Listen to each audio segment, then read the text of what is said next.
Folks, we have a tradition here on Allcraft. For the past 9 years, the first guest has always been Preach after we take a long break. And usually that lines up with a lot of good stuff to talk about in World of Warcraft. I do have to tell you guys, though, the past few days, I've been, I was with my family getting ready for Hanukkah and everything that's happening. So I've missed a lot of news.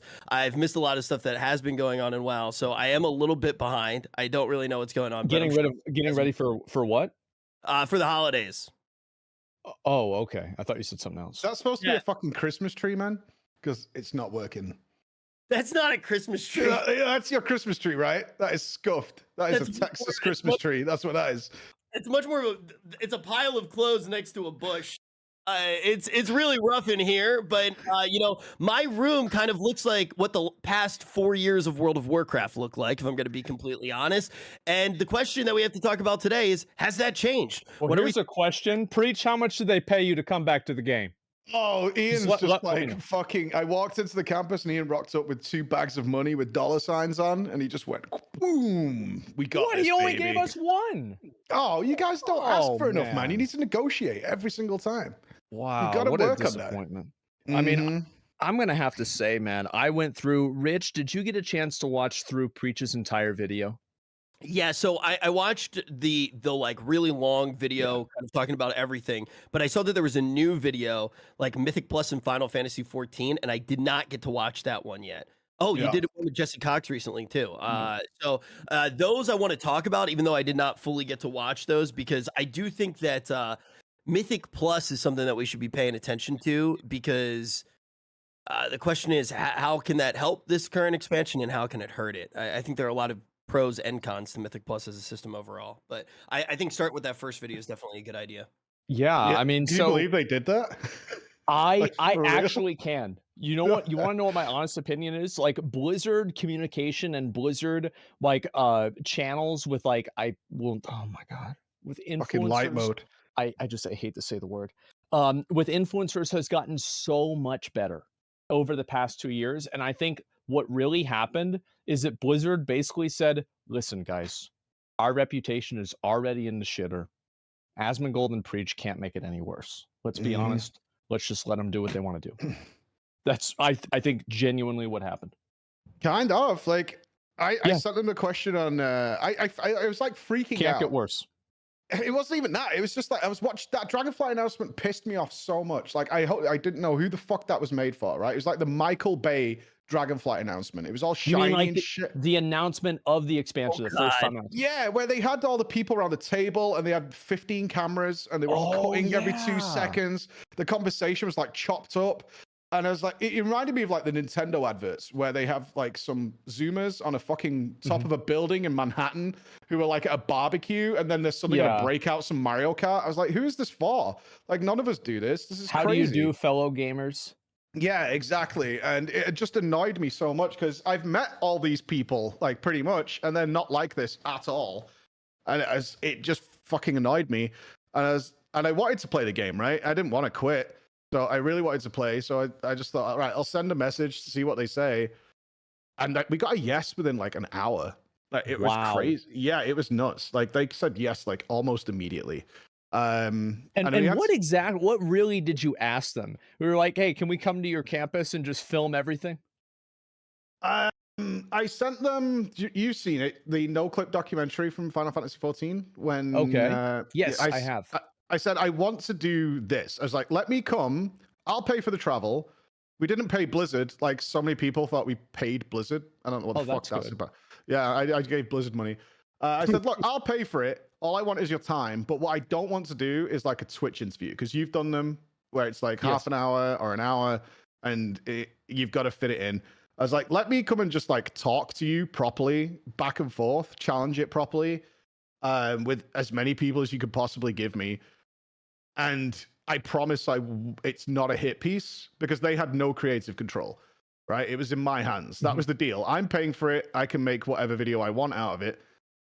So all I'm asking for is your time. And they said yes immediately. Then it got complicated. It was like a 3-month process to actually They said yes, and then legal got a hold of it, and then it got complicated or something like this, or like the general PR. it got a little iffy when PR started to. I think there was skepticism, right? They didn't know what I was going to make. Yeah, it could of have been course. a lying piece of trash. Now, thankfully, because we've met all these guys so many times, I think they were like, well, he's probably not doing that. Yeah, they can vouch for you. Yeah, but they were skeptical. There have been moments in time where, you know, certain people have signed contracts saying that they wouldn't say certain things about the game, and then late night they go live. Maybe it's not on an official Blizzard channel, maybe it's on their personal channel, and they, you know, they just go crazy for some reason. And you know, people like that have probably made it difficult for Blizzard to yeah, Pyromancer really let us down on that. Good call, Rich. That guy really messed up, man. Yeah, he fucked up, man.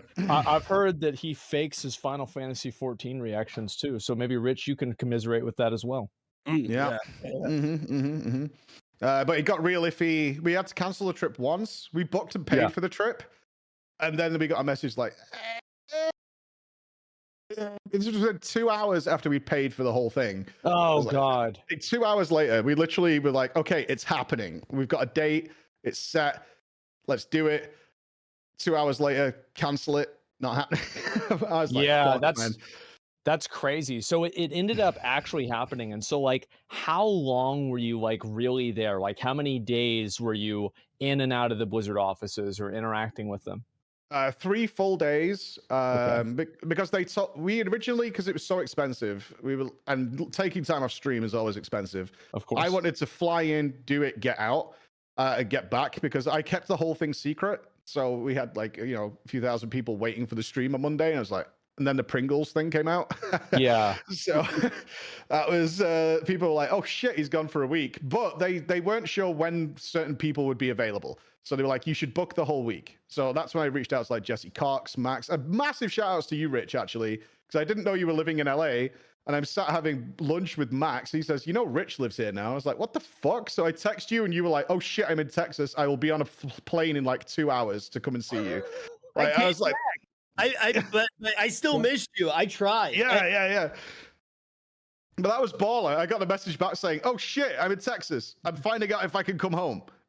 I was like, "No, we're leaving soon," you know. And Jesse Cox and stuff. But yeah, 3 full days on the campus, and I mean full days. 9 a.m. till 5 p.m. we were there, and they literally let us go anywhere we want. Because 2 days before we went, and this is where it got really iffy, is I was cooking dinner for my kids, and then I got a message from Blizzard saying, "Hey, we're cutting all your interviews in half." Why is that? Did they say why? PR had got involved. Of course. I mean, they were super skeptical, and I don't blame them because, again, I could have been lying. They had no creative control over what I was going to make. So there was definitely like, is this guy for real? He's obviously like left, and now he's asking us about this. I mean, my intentions were genuine, but they didn't know that. And we're giving him access to like everything here. So is that wise? And some people, we've only seen, there's only like 3 people in the first video, and we've interviewed like 8 more on top of that, which is the next video. So we're going to see more. So how many parts is this going to be, part 1 and 2, or part Just 1, 2, and 3? Just 2. Okay. All right. Yeah. I mean, there's a kind of third one, which is more focused on like how you make a brand new class in World of Warcraft, because it's really hard to do. Like, you don't consider, like, how do you make a class that works in open world, PvP, high-end raiding, low-end raiding, and all that stuff? That's really complex. So we had that conversation. But yeah, they called us. I just got a message, and fair play to Lugia, who had to send this message. He made it sound so positive that all our interviews were cut in half. Like, if you could like limit everything to like half, that would be amazing, guys. That would be really good. And I was like, what the fuck? I was like, I'm paying a fortune for this, and now you're cutting it in half. Shit. So I said, call us now. Like, let's have a phone call. I do want to say Lugia is one of the unsung heroes that I feel like a lot of people don't really know just how much work Lugia puts in. So big kudos to Lugia. Yeah, I spent 2 of the 3 days with him because he'd never been to the campus. He'd never seen his desk. He'd been working there for a few months, but they don't have anybody working there. I'm sad we didn't put enough footage in of how empty the campus is. So is it crazy like that all the time? Yeah, it was actually busy while we were there. I have hours of footage of every floor empty, but like, it looks like a virus went off. All the personal effects are still there. Well, there's family pictures. As a matter of fact. Yeah, it looked a more vicious one, right? Like, Wait, was the dining hall still operational? Yeah, so the cafeteria is still there. all the food and drink is free. Besides Starbucks, they have their own in-house Starbucks. But That's yeah, every office is empty. It's so weird to walk around. It's desolate. There's just nobody around. I think there's about 150 people on site that houses thousands. So it's kind of creepy. And it was busy while we were there. Yeah, that's odd. Mhm. Okay. So you got in and you got the opportunity to talk with all of them, and obviously, like, a lot of that stuff we're going to see in the second part of the video too. Can you say who you actually talked to that we're going to see in the second video? Sure. Like we're talking to Maria, who heads up all the quest team, because obviously we're talking to the heads of teams, and I keep making the mistake of saying this person. Like, we talked to Tina Wang in the first video very briefly. She's more in the second video, who's the art director. But that's a huge team, right? But they decide all the art for everything. Maria does all the questing, and there's some really surprising stuff in there about how they design stuff. We talked to a guy called Paul Cubitt, who designed like the Brawlers Guild. Oh yeah. Like wizard training. Like, there's so many features this guy has made that he's like, yeah, I made that. And he's not the first. He's just like, okay, you made some really badass content pretty much on your own. You're a legend. Halinka, Graham Berger, who's a superstar of class design, like an absolute legend. Far more with Morgan Day. That we did. The only person we didn't get to talk to, I was desperate for, and I even tweeted while I was on campus, and he just was like, I can't do it. It was Mike Ibarra. Really wanted to talk to him. Oh, yeah. Yeah, they were giga busy, though. They were working from 5 a.m. till 10 p.m. nearly every day we were there. Oh, I have no doubt. Well, they're starting out World of Warcraft for the next 10 years. That's what they were doing while we were on site. Like, the fresh blood, which is like Holly Longdale mainly. Yeah. Is apps, and John Haidt are really pushing for long-term content that makes sense and story that overlaps and keeps going. So it'll make sense next expansion. That fresh blood is what got me the most excited while I was there. Was like, yeah, we're thinking the next 10 years about what this game looks like. And instead of it being these sections of expansions where it's like, okay, we put Legion in, and then there's BFA, and then they're changing that whole thing. So that's what got me the most excited. Well, that makes sense. I mean, like, yeah, with a lot of the expansions, like with WoD, for example, besides Gul'dan getting resurrected and Garrosh dying, WoD could have happened and nobody would have known. So yeah, I'm really glad to see that too. And where do you think a lot of these changes have come from? Do you think it's from other games? Because, like, obviously you see like the alt improvements, you see the story cohesion improvements, and a lot of people think that, this is a reflection of something like Final Fantasy 14 or something similar to that. How much of that do you think really came from other games, and how much came from just Blizzard wanting to innovate the game on their own? Two things, right, that I picked up on while I was there. One, definitely other games, including FF14. Like, people were really surprised. They were like, did you talk about FF14? Yeah. Like, they play it. Of course they talked about FF14. We were talking about like how the story plays out, how that can go into WoW. They've done some of that. Dragonflight has got so many more cutscenes, and I'm sure you've noticed, is they've adopted some of that, but they can't go too far because FF14 storytelling wouldn't work in WoW. It'd be too much. But they've taken some things from that. I talked to Ian about Emmett Selk, and it was sick. We had that conversation. So that was one thing.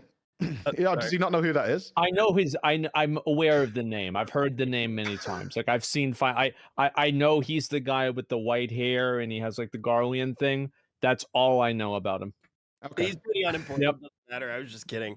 Yeah, I mean, he's a character in a game. Sure. Yeah. Who exists. But the second one was, like I said, the new blood with Holly and Mike Ibarra.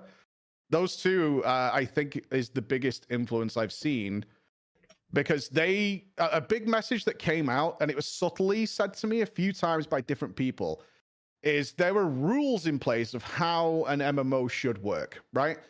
And a lot of people didn't want to disturb that balance, because these were like the handbook on how MMO should work. Yeah. And a big thing that they've changed the last couple of years is these rules. Why are we sticking to these rules? It makes no fucking sense. And so a few different people said that to me, and I liked the way the interviews went, because we talked to, although we filmed a lot of interviews, we talked to so many people just walking around. It's like walking through the car park, and this is why it was so important to go there. It's like, oh, there's Brian Birmingham, who makes Classic, right? He's the head of WoW Classic. Let's go say hi to him. And we stand and talk to him for half an hour in the car park. and get some information out of him. And they said kind of the same thing. And these weren't prepared people because they're not in the interview block, right? So these guys were like, yeah, I mean, you know, sometimes when you get it's like when you get a new job somewhere, you start working in retail and you join the job, you get all the processes, right? This is how we do things. Yeah. And they've been doing that for a while. And they're like, why are we doing this? Like, it's clearly not working, right? BFA and Shadowlands not being great successes. Fuck it. That's not really how we want to play the game either. So let's just dispense with that shit. So that was the two big things I saw. And that, again, that fresh blood at the top who came in from, like, Holly comes from EverQuest, did WoW Classic and is doing, like, WoW Classic is something that I would just say, like, pay attention to when they're asking you things if you're into WoW Classic. That's all I'm saying. Right? That's all I'm saying. Is like, if they send you something or they put something out in like a tweet or something, you should probably reply. Because Holly very much believes in player dictated going forward rather than us being stubborn bastards like they have been in the past. Classic plus, boys. Let's see it. Come on. I don't know. Yeah. I'm just saying that they're kind of, how can I put this? They're very interested in what the players want as to what their next step is. Rather than them being like, we're going to do this. And like it or lump it, that's how it's going to be. They're very, very interested to see what the players actually want to have happen. And that could be different directions. I think that's great. I do want to say, especially if anyone from Blizzard is watching, you know, I personally do believe most of the people who play World of Warcraft are very stupid, and they should keep that. Yep, that's very true. You know, there's a lot of times players ask for something, they get it, and then they hate it. Absolutely. Who asked for this? You moron. Yeah, you. you. It's like, I think that there is a balance, and I do think that Blizzard has been moving more towards that balance. I've said this before on the show, but one of the first things that they'll teach you in game design school, for example, is the idea of cocaine logic. And any person who plays a video game, when they give feedback on the game, will be guilty of this at some time. Something feels good in the game, and they'll simply ask for more, right? It's like, oh, okay, leveling feels good, you know, or getting to the end game feels good, rather. I want to just cut out leveling. Different things like that will always come up. And that is what you want as the player. But creating that experience with friction is important for the game designer, right? That's a very watered down example, but it's tough to just listen to everything that the players want and put that in and implement it when it necessarily have a great game. Yeah, for sure. It was honestly sick to see that kind of stuff. It was like flying. I mean, I tweeted this morning, it's like, we can't ever go back to a WoW expansion where you don't start with flying. Like, there's no way. It's just so much fucking better. Like, it's so much better. And I mean, dragon riding is amazing in itself, but can you imagine if we had to wait to get dragons to like zone 3? Like, fuck that. You know what was incredible? On top of that, I think that, you know, I agree fully on the dragon riding, but also just from a level design perspective, I think this was their best implementation of verticality that I've ever seen in zones. And the zones, like, they really felt like the coolest areas to fly through. Like, all of the different waterfalls and things like that were there, and you were ducking down and rebuilding that gauge, especially before you get all the way up to 6 bubbles of vigor or whatever it's called. It really was a zone where you could feel a mastery over it, and it reminded me of certain things in Wrath, where I almost felt like it was Wrath in a lot of ways almost felt like a Metrovania game, where as you got flying, you were unlocking different areas that you hadn't seen before at a much lesser level than this, right? And I think they did a really good job with that. Okay, yeah, I think that does make sense. And I remember whenever you were interviewing Ian Preach, you were talking about, or Ian was talking about the idea of the, you know, the original game, the AP era, and then the new version of the game, which is going to be Dragonflight Onward. And do you feel like after playing Dragonflight, do you feel like that's something that they've achieved? I mean, for now, it depends on what the 0.1 patch is, right? Yeah. So that it's not an impossibility that they release something in the future. I'm like, okay, there it is. Like, I still have that skepticism inside me as well. They like, yes. I'm still I feel like the abuse could come back, right? I'm like, I'm back in and I'm having a fucking blast. But then if 0.1 or 0.2 starts easing back in. It really depends how players respond to what's in Dragonflight now, because it's a little feature light, I would say, compared to like we look at these modular designs that we talked about with Ian, and the expansions launch with like, if you look at Shadowlands, it's like it's Torghast, there's Soulbinds, there's Renown, there's Covenants, there's weekly Covenant events, there's Conduits, there's Legendaries, like all these big features that go into the trailer. And Dragonflight is like, we have Dragon Riding, Casual Renown. Wow. And then there's the raids and dungeons and stuff like that. And that's kind of it. So how do you cope with that? And talent trees, which is a big feature, but obviously most people are just copying them off Wowhead or whatever. So it's like, how long is that going to last? So it really depends on what the point one is. And if people are like, I'm bored now. I don't like doing Renown, so I'm not going to do that. So I had Dragon Riding. I got all my glyphs on day one because I followed a guide. And now I'm just waiting for stuff. Professions is a big one, and hopefully people embrace that, because the Professions system is really designed to connect players back together, which is something, again, Holly and John are pushing for from those EverQuest and vanilla days. Yeah. So I want to know the player again, and Professions are a part of that. Yeah, having like the created by or crafted by name, absolutely. And the work orders, right? So they want people to be known. They want Asmon to be the boots guy. They want Rich to be the braces guy. So your name matters. You're not just warrior and paladin and et cetera, et cetera. So I hope that works. People seem to be digging it so far. I want to see what the 0.1 patch is, because I think they're way ahead on making stuff for Dragonflight. That's my feeling that I got while I was there, is like they have a bunch of shit they're making. And they're going to be, because they want the patch cadence to be way better, right? They don't want it to be like Shadowlands, where there was like 13 months or something between a patch, or something ridiculous. It was something really, really bad. I remember whenever, 9.1 came out, and we finally went to Korthia for the first time, and you had to listen to that dreadful, like fucking depressing music. And it was like, wait a second, is this it? Is this all it's going to be? And it was so bad. So I do think it makes sense that they're able to develop faster, because they don't have 7 other different verticals that they have to design content for. You don't have conduits, soulbinds, legendaries, some Heart of Azeroth, corruptions, essences. You don't have any of that stuff. So it seems like it would be much easier to just like pump out more content whenever you don't have to balance it in as many different ways. So more focused stuff. Yeah, that kind of leads me to 2 of the biggest questions that I wanted to ask Preach. One of them we can kind of table for now, but I'll have it in your head, so you can answer it later. And that's just whether or not the dragons are hotter in Final Fantasy XIV or in Dragonflight. But we can get to that one later. The more important one, I think, right now, really does kind of revolve around borrowed power and the systems that have been put in place.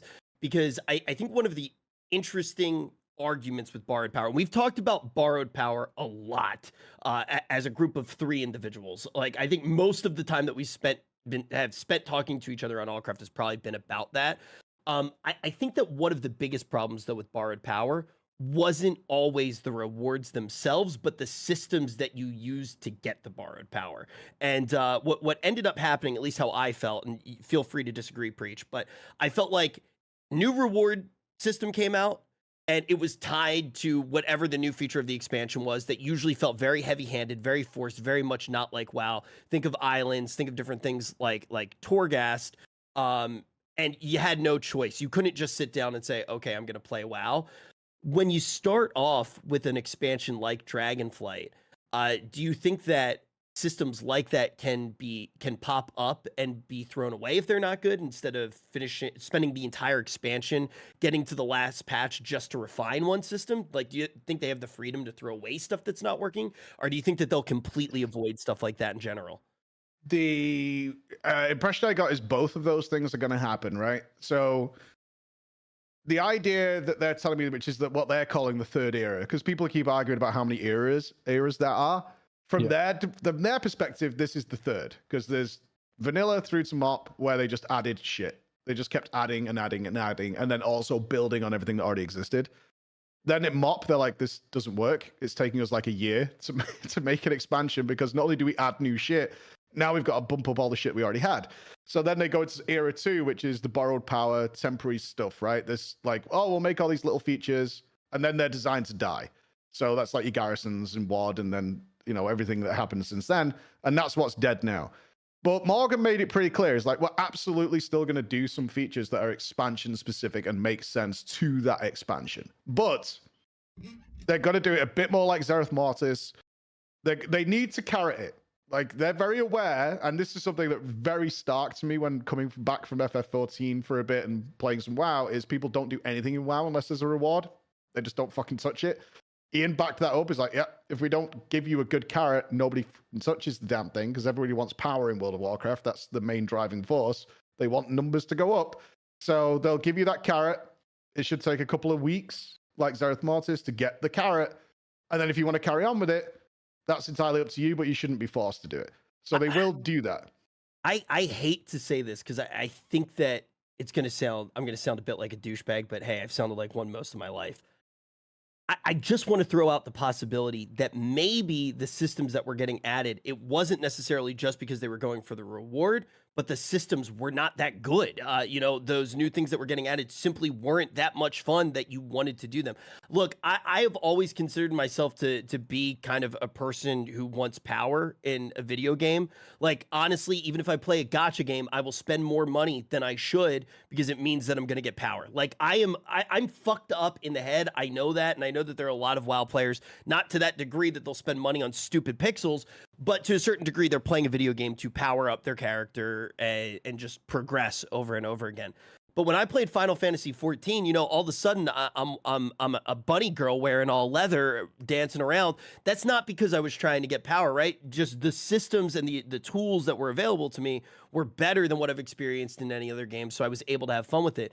And right now, with what I've seen in Dragonflight, I will log in when I just have a few minutes and I'll just fly around on the dragon because it feels good. Like, so I do think some of the systems, yeah, it's easy to say people won't do it if it's not power. I think a lot of the systems were just genuinely bad too, and they just weren't things people wanted to play. Well, they weren't really that enjoyable, or they had like these punishing mechanics that made it unfun. Things like Torghast, and I think Visions could have been like that too, to some degree, where it's like they could get really annoying and not really fun to do or exhausting to do, especially doing them repeatedly in order to get your weekly caps. I don't really have a problem with like expansion specific systems. And I think that we've always kind of had that ever since like Cataclysm, with like really strong trinkets or something like that. It really does modify your gameplay, or like class defining tier bonuses, like in Dragon Soul, for example, especially with tanks. And I think that stuff is okay. I think the problem that a lot of people have had, and this is what we really are seeing a shift away from with Dragonflight, is the repetitive nature of those systems. Like, you didn't have to do Torghast once, you had to do Torghast once a week. And I think that's what the issue is like pushing those retention mechanics where people know that they have to log in continuously in order to keep up with the pack. That's what's really exhausting. And I remember playing Lost Ark. That was like really stressful playing that game because you had to keep up with everything. The same with like Tower of Fantasy and these other MMOs. It's like, if you're not playing them every day and doing your dailies and other people are, they're better than you are. And that sucks. Did you actually play Lost Ark? Because the thing that happened with me, and it was, I felt like every single action in Lost Ark, I started equating to how much money it was worth. So I was like, oh, if I don't do my dailies on this character, I've lost $15 or something like that, And that was actually kind of the thing that burned me out. But Preach, did you end up playing Lost Ark at all, or did you? I played the beta because we talked to the devs, and they really wanted us to play it, and I was like, we don't cover pay to win games, so no. And they sent us this huge form of being like, it's not pay to win. Please come and try it and let us know what you think. We'd like to get your opinion on the pay to win style. So I played that, and then I was somewhere I think I might have been at the Race to World first when it came out. So when I got back, everybody was balls deep already, and I was like, I'm not playing catch up in Lost Ark. Yeah, that's not going to happen. You're paying catch up in Lost Ark. You're paying, yeah. Well, that's what I checked into.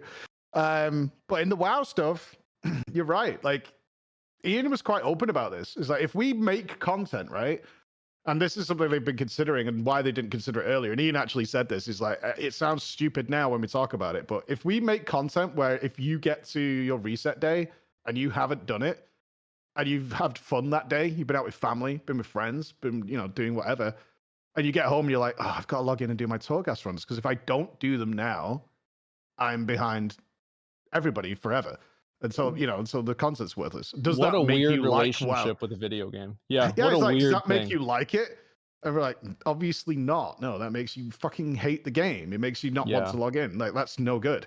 So it's good that they're talking about it. I hope they stick to it. I mean, I'm working on a hope and a prayer right now. Yeah, I am too. I mean, like, it seems like the leveling experience. What did you think of the leveling experience in Dragonflight, going through all the different zones and the cutscenes and all that? I have had such a weird leveling experience, man. I have. This is so stupid. I capped my character in the second zone just from doing the quests. I did my Mythic Zero sweep. I have done Glory of the Dungeon Hero already. Wow. And I hadn't been to Valdrakken yet, the main city. I did all that before I'd been to the main city or even stepped foot in the third zone. And I still have all that shit to do. Because that was the best thing about it. It's like, I'm loving this because every time I logged in, it wasn't like, if I think back to Shadowlands, it's like, okay, I've got a level and I probably need to unlock Torghast and get that run out the way so I get the resources. I need to get my recipes, this like laundry list of bullshit that I had to do just to be on par with my friends. And there's just none of that.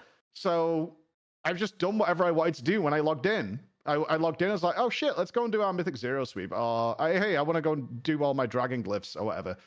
So that's how I've been playing. I thought the leveling experience was fucking awesome because I haven't felt rushed. I've just done it how I wanted to do, and not doing it hasn't mattered. Or not doing something else. Like, I haven't unlocked daily quests yet. I still haven't. I haven't either. Don't feel bad. No, I haven't unlocked that, and I'm not bothered about getting it either, and I'm not punished for that either. I've literally just played whatever I wanted to do. It's like, hey, do you want to do Glory of the Hero today because the new PoE season starts next week? Yeah, okay, let's just go and do that. You play PoE? Yeah, of course. I've got an interview with Chris Wilson coming up. I'm excited. Awesome. Yeah, that's great. Yeah, I'm looking for, because I'm not. I think we're gonna have a good conversation because I'm not gonna do the nerdy aspects because there's so many people who are great at that already. Ziz and Co and Nugian. Oh yeah, they could do that all day. Talk about armor values and stuff like that. I want to know more about how PoE 2 is going to try and address the fact that the game is so terrifying for new players. How they, years of systems. Yeah, it's like Mists of Pandaria times 2. I think though that there's such an easy, and you can tell Chris this. I really do think that there's such a simple solution for that to show people that anybody could play PoE. Like they should just put Quinn in the marketing. I mean, if Quinn's able to play it, I think that everybody would know. Like, hey, if this guy's able to play it and do a lot of damage, then I easily could also be one of the best gamers in the world. Mm-hmm. Makes sense. Yeah, I mean, if he can figure out a build to kill Maven, then anybody can, except for apparently me because I decided to play Righteous Fire and that was awful. And so, yeah, I mean, in general, since you quit, it's actually funny. They buffed it. It got really good as soon as you quit. Yes, I know that, Rich. I know they just killed one of our favorite builds. Like, yeah, I haven't seen the new announcement yet. I missed out on that one because I only played fucking Dragonflight. Yeah, I was playing Dragonflight. It's like there's other things in the world going on. I'm like, yeah, whatever. I'm going full degenerate. So you've been playing a lot of Dragonflight then. Like you've gone through a lot of the content. Like you've been putting in serious hours, it seems. How much do you think of like your more casual approach to it is because isn't this the first expansion you're approaching without doing it as a raider? Yes. Yeah, it is. But I had a kind of a weird week. I haven't played it mega. I did a thing for Blizzard. They made Dragonflight Castle where like Brienne of Tarth was there. Got to meet her. Yeah. And a lot of the British content creators were there. So I did that for a couple of days, which really disrupted my leveling. And then I came back. But I have played a lot of the alpha. We did a lot of that stuff. Mm-hmm. My approach this time is, in fact, the only thing I'm hearing from my raider friends, obviously we still talk a lot, is about loot exploits. Now, would you know about that?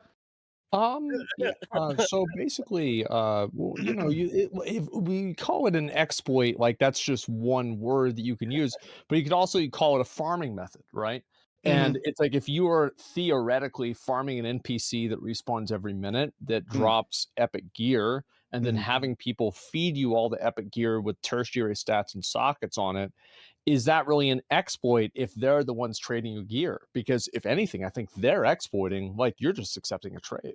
Right. I mean, is it my fault that because these potions, like if you happen to split them, double up in effect and you can keep doing that? Well, that's just the way the game works. Like I didn't make that problem. It just happened to be the way the game worked. So I don't know, man. Server rollbacks. Yeah. I remember the funniest fucking thing happened is whenever they hotfixed the loot off of that NPC, everybody that was farming it, there was like 100 people farming it, everybody started running away. Like they started running away from the NPC like on the dragon ride. Yeah. Yeah, like scatter, guys, get away! Like they were robbing a fruit and vegetable store. Like, get away! Yeah, they can't get all of us. Go in different directions. Well, that is generally what I've heard. Not just that. I was teasing you about that one, but there's been like 3 since then. There's like a professional one going. But people were whispering me about it. It's like, hey, do you know about this that's doing this? I'm like, yes, I know, and I'm not going anywhere near it. I'm not touching it. You've learned your lesson. Yep, I've had my wrist slapped. I'm not going anywhere near anything that's going on. But no, the Raiders seem really happy. After like one time, I feel like everybody learns their lesson. Mine was Flame Leviathan, Preaches was the potions, and Asmon still has to learn a lesson.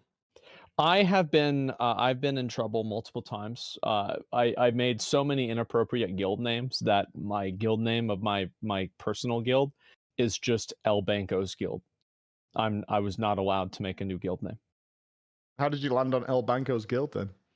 Because so basically after the second time that they made me rename it, they said that I had to email them ideas for like what the guild name was, and so I sent them like ideas like Buck Fizzard, you know, like Dick Suckers Club, and like all these other like really stupid names. And then one of them I had Asmongold Fan Club because I wanted Blizzard to name my guild Asmongold Fan Club. And just to do that after all the bullshit that I put them through. And I remember I logged in, I sent them the email, and I logged in, and it was El Banco's Guild. So they would not do it. Yeah, they would not do it. They're like, no, that's it. And so I've never changed it or done anything different with it at all. Yeah.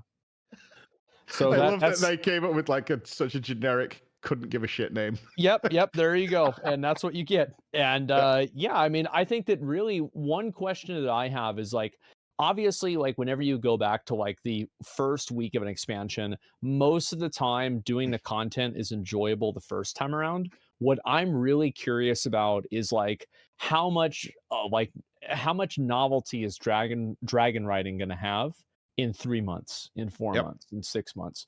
That's what I'm really curious about, to see how these systems evolve and if players end up getting bored of them or tired of them, or they have a more evergreen approach to them. It's because it's going to become the norm, right? So we're in the honeymoon phase. Everybody's getting their mounts to go super fast. This is what I was saying to, and I said this to Ian, it's like a little feature light right now. I think you're right, because we've still got the rating to come. We've still got Mythic Plus to come. So this honeymoon period, when the expansion launches, is a little longer than normal because it's all staggered and stuff like that. So we'll be fine for probably a month or so, before people are like, I've kind of got to my Mythic Plus level. We're into raiding now. I'm used to dragon riding, and what am I supposed to do? Should I just farm renown all day or what? And that'll happen. My hope is, and it's a hope, I don't know, that the 0.5 patch is probably ready to go sometime after that. Like they know that's going to happen. It happens every time. And this is where they show their patch cadence of what they've got coming for people. Like that's what I'm really hoping they're doing, instead of, because they're not launched with a ton of features, and they have a bigger development team than ever, is going to be like, oh, cool, we're hitting that period again. Here's the next thing. Because that works in so many other, right? I mean, that's what FF14 does. There's always something exciting happening. Always. Every single week, there's a new thing that they're talking about, or there's another live letter that's showing you like, hey, this is like 5 or 10 features that are coming for you in the next month or so. Yeah, they're keeping your mind on the game. And that's like that's one thing that's really cool at the beginning of the expansion and like leading up to it, is it seems like Blizzard really puts a lot of effort and time into, you know, like different media relations, making events, and, you know, having these little videos that come out. I really hope that they do actually what they did in BFA, where they would come out ahead of time and talk about each patch that was coming out. I remember this happened for like 8.2 specifically. And they talk about like kind of what the goals of the patch are. And I know New World does this, where they effectively sit down every month and do like a developer blog and talk about the state of the game. I mean, even Ghostcrawler did that back in Mists of Pandaria. I'm sure. The Water Coolers was so good. Yeah, I would love if they could bring more of that kind of stuff back too. Yeah, absolutely. Well, one thing with 14 that 14 and WoW are obviously very different games, and that's a good thing. One thing I will say with 14, I think the most important thing from 14 that WoW can try to embody is, and this is a tough thing because once again, WoW is a very different game. I think the best feeling that 14 kind of gives you is, I really feel like playing right now. I have a bunch of stuff to do. All right, I'm not going to play anymore. Oh, I feel like coming back. And you never feel guilty. Like, the game doesn't give you that guilty feeling where it's like, oh, if you walk away right now, it's going to be real bad. Like, you kind of can determine your own fate with that game and play the game the way that you want to. And I think that WoW has the potential to do that, but it has to do it in a different way, right? Because WoW is focused on very different things. The good things about WoW are very different than 14. They're definitely not a one-to-one, even though I love them both very much. No, they're gone their own way. And it was a big... I gotta be honest, like, while I was there, my point of view on a lot of things changed.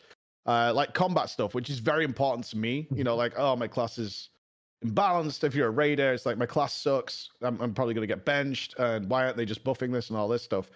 It's like the amount of players who changing that kind of stuff fucking ruins their day. Because they just don't... It doesn't matter to them in the gameplay they have. There's a huge amount of players. It's like, if we do a talent changes, or we make a spell not great anymore, or we buff something stupidly, it really fucks with their day. They just want to play, they want to log in and everything be the same as it was yesterday. That's how they want it to be, so they can just get on with what they're doing. And the other one was exactly like you said, is I want to log in whenever I feel like it, and I want to log in, I want to have fun, and I want something that I choose to do. And then if I don't want to do that thing, I don't want to log in for that day and go away. And the other aspect that Ian brought up, which was cool and true, they do need to bear in mind that if they go back to WoD, which went too far, where people just logged in and checked their garrisons and then logged out, that simultaneously ruins the experience for other players because their friends aren't online. Yeah, that was a really good point they brought up. I remember reading that or watching that whenever you did that interview. Yeah, it was really important. It's like, yeah, we want you to... The trick is to make you want to log in. We should be making content that's fucking fun. So you want to log in, and then when you log in, your friends are online because they're taking part in their goals that they want to do. And then it's like, hey, you want to do some Mythic Plus? You want to do some group content? No, yes, whatever. But if we don't give you reasons to be online, then that's never going to happen. And everyone's playing the solo game. And, you know, that's where we end up back in WoD, where people are just like, oh, I can check my garrisons in 2 minutes, and then I can log out again. And I've done everything I need to do for the day. That's it.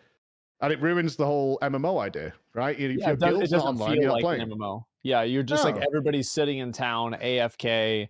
And it's like, yeah, that is, I mean, to be fair, in Legion, a lot of people were playing the game all the time in order to keep up with artifact power or to farm legendaries, etc.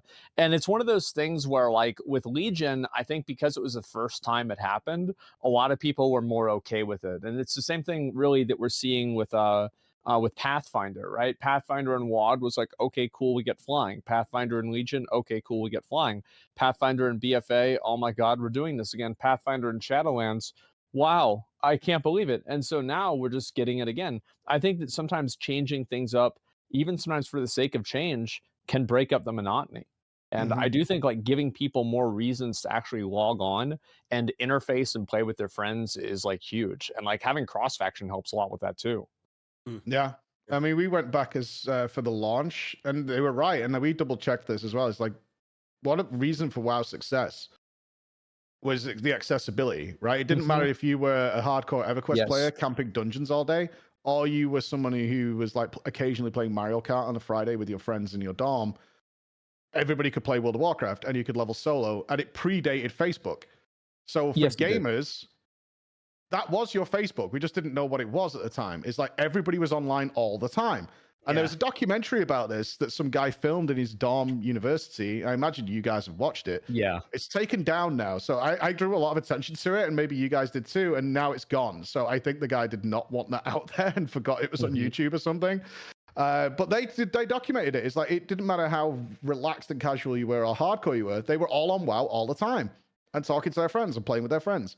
And then when that drifted away, going to WoD onwards, like, it ruined a big part of World of Warcraft. And hopefully they're going to bring that back now and get it back in there. That's the game plan. I think seeing other people in the world is, like, just so important. Go ahead, Rich. Sorry. No. Sorry. I literally was. All I was saying was like, yeah, I literally used to leave Ventrilo open while I slept, and then like people would go into the sleeping channel and be like, "Yo, we're raiding." I'd be like, "Yeah, I'm up. Let me put my pants on," and you would do it. It was a very different experience. You were always kind of online with those people. Now they shit talk you on Twitter.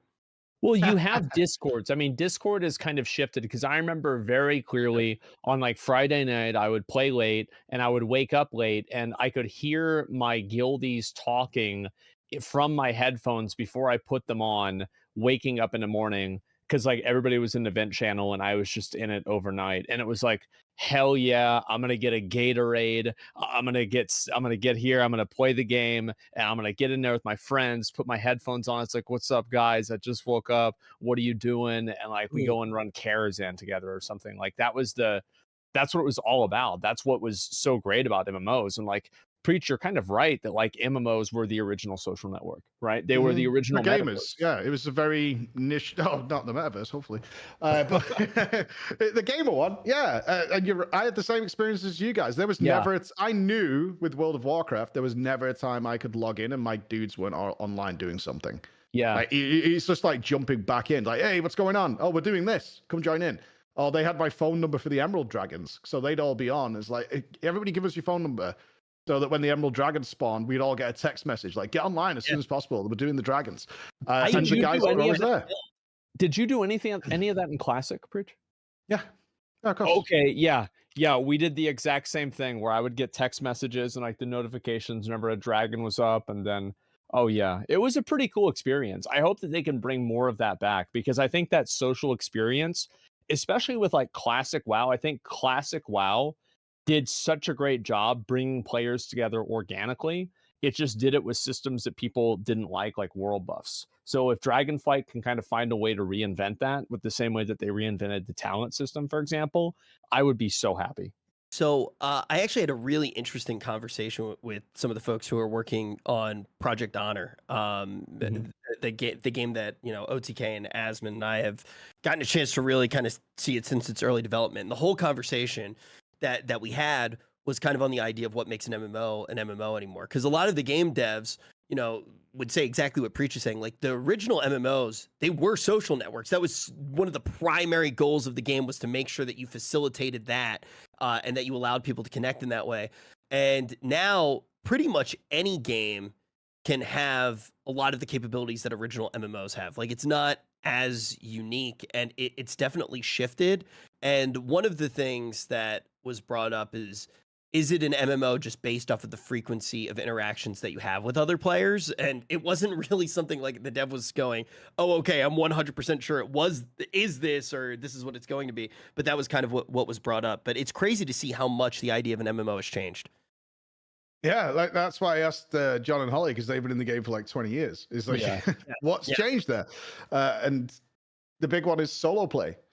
They expected. It's really cool if you look back at like how Wailing Caverns was designed and how much they fucked up actual vanilla WoW compared to because they all came from EverQuest, right? They were super nerds, so they were going through these outdoor non-instance dungeons for 12, 13 hours, and that was standard gameplay that they tried to put into World of Warcraft. That's why Wailing Caverns is not only a huge sprawling mess, but it has that giant dungeon outside it, right? And Alderman's the same. And that's because that's how EverQuest works. You didn't go to an instance dungeon. You just hang out in the area until people grouped up. And that's how you found groups. You didn't like do LFD. And then so that's how they made the first dungeons in WoW. The very first dungeons all work that way, pretty much. And then the game comes out and gets tested. And then a lot of the casual players, or when they started to get direct feedback, were like, we don't even like this. This fucking sucks. Like, can you just make this easier? I want to, because like Alderman has 2 entrances, right? They genuinely thought that people would go and do like half of Alderman and then go for like lunch, go out, go and do some other stuff, take a break, and then come back through the back entrance later on in the day to do that. Imagine not expecting your players to be degenerates. Exactly, right? It's crazy when you think about it. It's like, oh, we're gonna go do a dungeon. We'll take lunch at like 12. And then we'll meet back at like 2, and then we'll carry on with the rest of it. Like that was part of the idea at the beginning of what that dungeon would be like. And then the feedback they started getting was like, we hate that. Like, why the fuck would we want to do that? If I want to do a dungeon, I want to go and do a dungeon and then be done with it. So that's why, like, immediately the next dungeons don't work that way at all. Like, Yeah. you know, that Scarlet Monastery is the best example. Scarlet Monastery came out slightly later, and that's all that is gone. Like, it's just the instances of that are just behind the doors, and Diamor's the same. So it was cool to see that, and these guys have grown with that. And their feedback was, we just have to listen to what they're saying because people's ideas keep changing. People say they don't want the social experience. And when I talk about this stuff, people are like, the worst part of MMOs is other people. They're going to spoil my day. They're going to be toxic as fuck, right? I mean, it's standard feedback. The worst you see, players, the worst thing about multiplayer games is the other players. Correct. But at the same time, they have the fucking best time when they find good people. And it makes their time way better. So it's like, there's just choosing between what you want at the right time and making that work. And they've struck a pretty good chord with this, I think. There's so much solo content in Dragonflight. Don't those people know that RPGs exist? Like, I really haven't got, like, you realize you can play all of the characters in an RPG. Like, you just go fucking do it. Just go play with your fucking pixels by yourself. No, I don't think so, Rich. And like, you think about every single one of the games, like, so like, what are the two most popular animes for like these online games? It's Overlord and Sword Art Online. Those are number one. Number two, both of them are a majority solo player playing the game by himself, occasionally grouping up with other people, but mainly doing things on his own. I think that indicates that a lot of people like being part of that shared world, but they don't necessarily like having to be part of other people's groups all the time. Wait, sorry, I'm typing to somebody in chat to insult them. Oh yeah, I heard anime and I drifted. And that one guy, yeah, you know who he is. Yeah, get rid of him. No, I don't ban him. I just had to type an angry message to him. I said, Yeah, "You accidentally just showed everyone you have no friends." Oh my God. I added it with his name. Good job, Rich. I'm proud of you. Yeah, thanks a lot. Come back to me. Yeah. Well, here's the thing: is like a lot of those types of like, I think that the like the different types of media about MMOs reveals what people really love about the games. And I think having that shared world that you exist in, and you don't necessarily have to spend all your time with other people, but there are those people that exist, and you have like that camaraderie. You have the camaraderie of being in that shared experience in that shared world, and occasionally working together with some sort of a goal. I think that's something that's extremely fulfilling for people. And I think that the scope of how much you have to interact with other people versus how much you can interact with other people has been like really reimagined in the last, like, I would say 10 years with MMOs. Things like Final Fantasy 14 are a lot different. Like, you can play a lot of that game solo. WoW, it's harder to play that much of the game solo. Lost Ark, it's kind of in between. And New World, you can play pretty much everything solo if you want. You know, how is New World now? New World is doing amazing. If you want me to be, because it was undercooked as fucked when I tried it. Like, it once was we started regrinding, I was out. Yeah, I mean that was what I said to Amazon. Yes. They were like, "Are you gonna keep playing?" I'm like, "Yeah, it's a little undercooked, lads." Like, once it's got more in it, I gladly return. But I'm not grinding mission boards that do the same quest every fucking 20 minutes. That's not happening. Well, I had a lot of fun playing the game. Like, I am a New World Andy. I put 1.3 thousand hours into the game. That's really kind of casual for you, right? It actually is, but to be fair, I put all that time in like 3 months. So yeah, and then also 300 hours into the beta as well. So yeah, I played it a lot. I mean, Lost Ark I think is like 3,000 hours or 3,000, 3,000 hours, something like that. Maybe it's a little bit more, but I don't know. Either way, like, yeah, I think the game's made tremendous improvements, but like some of those improvements and a lot of them actually were making the game more solo friendly and taking problems that the game used to have and then getting rid of them and then making it to where solo players can approach them better. So I think that making a really great solo experience for an MMORPG, I feel like at this point it's almost necessary. I have to say this really quick, but before it leaves my head, to go back to something that you're saying, kind of with the old version of the game when you were actually forming these groups. I think a really important thing that happened as well is when you looked at a player, you could tell where they were at in the game, you know, based off of the gear that they were wearing. You could tell what their power level might be. And luckily for all of you who are watching right now, that still exists in the current world. And if you are equipped in OTK merch, people will know just how great you are. There's a sale going on right now. Did you know? A lot of people have a Cyber Monday sale. We have an Asmongold is streaming sale. You can get the OTK merch while supplies last. It's currently 31% off, and some of the items have already sold out. So be sure to go to the OTK merch website right now and get some merch while you still can, because let me tell you, supplies are going fast. It's not an ad, guys. We own the company. It's totally fine. Isn't that great? Yeah, there you go, guys. Actually, you know what? I'll put on the little the sweatshirt myself. Yeah, give me one second. I'm wearing a hat because I'm bald. Yeah. Why don't you send any merch my way? I'm freezing. Wait, we actually will. We will. We'll. I'll bring you some if you know what I'm saying. Yeah. Well, okay. I mean, in general, like, you've ditched oh god, here we go. I just want to be remembered. Is that it, Rich? What? You gonna put it on, or are you just gonna sit there like that? Oh, there it is. Oh, that's great. Yeah, good job, Rich. Great. Wow. So, Preach, are you thinking about coming back to raiding in WoW at all? Like I don't know, bro. So it's the door is open. Like, okay, I'm still a skeptic. Like, I really am, and I told them that. You know what I mean? I wasn't shy about it. I didn't lie to them or anything. You know, I made my intentions fully clear. I was excited about it, but I don't know. I really don't know. I want to. That's how I felt. Like, that's the whole reason I went and did it. Right? Is I want to play this game again, but like, if it carries on going the way it's going, it's not for me anymore. But I would love to come back and raid. My friends are still all skeptical. My guild's still skeptical. There's a few of them who've come back and are trying it out, but no, everybody, they're still like, eh. So we'll see. What are you waiting to see? What do you want to see with raiding? I want to see what the 0.1 patch is. Okay. And see if they fall back into some old habits. Like, what I really would love to see now, which would be like, okay, this is worth investing a ton of time in. Like, my schedule right now, as I see it, is going to smash out the heroic raid. I'm going to do some casting at the Race to World first. And then there's stuff coming in PoE. There's stuff coming in FF14. I want to do, we're doing MMO December. I want to clear the raid in all the current MMOs. So I want to do like Destiny 2. I want to do Guild Wars 2 because they've got all these cool new features and gearing systems. That's my current plan. I'm not going back to making WoW videos every day. Like, I'm not doing that. So I want to invest my time into the game again, but we'll see. I'm not like, oh, Preach is back making all these YouTube videos. I'm not doing that. I'm back and hoping things are good.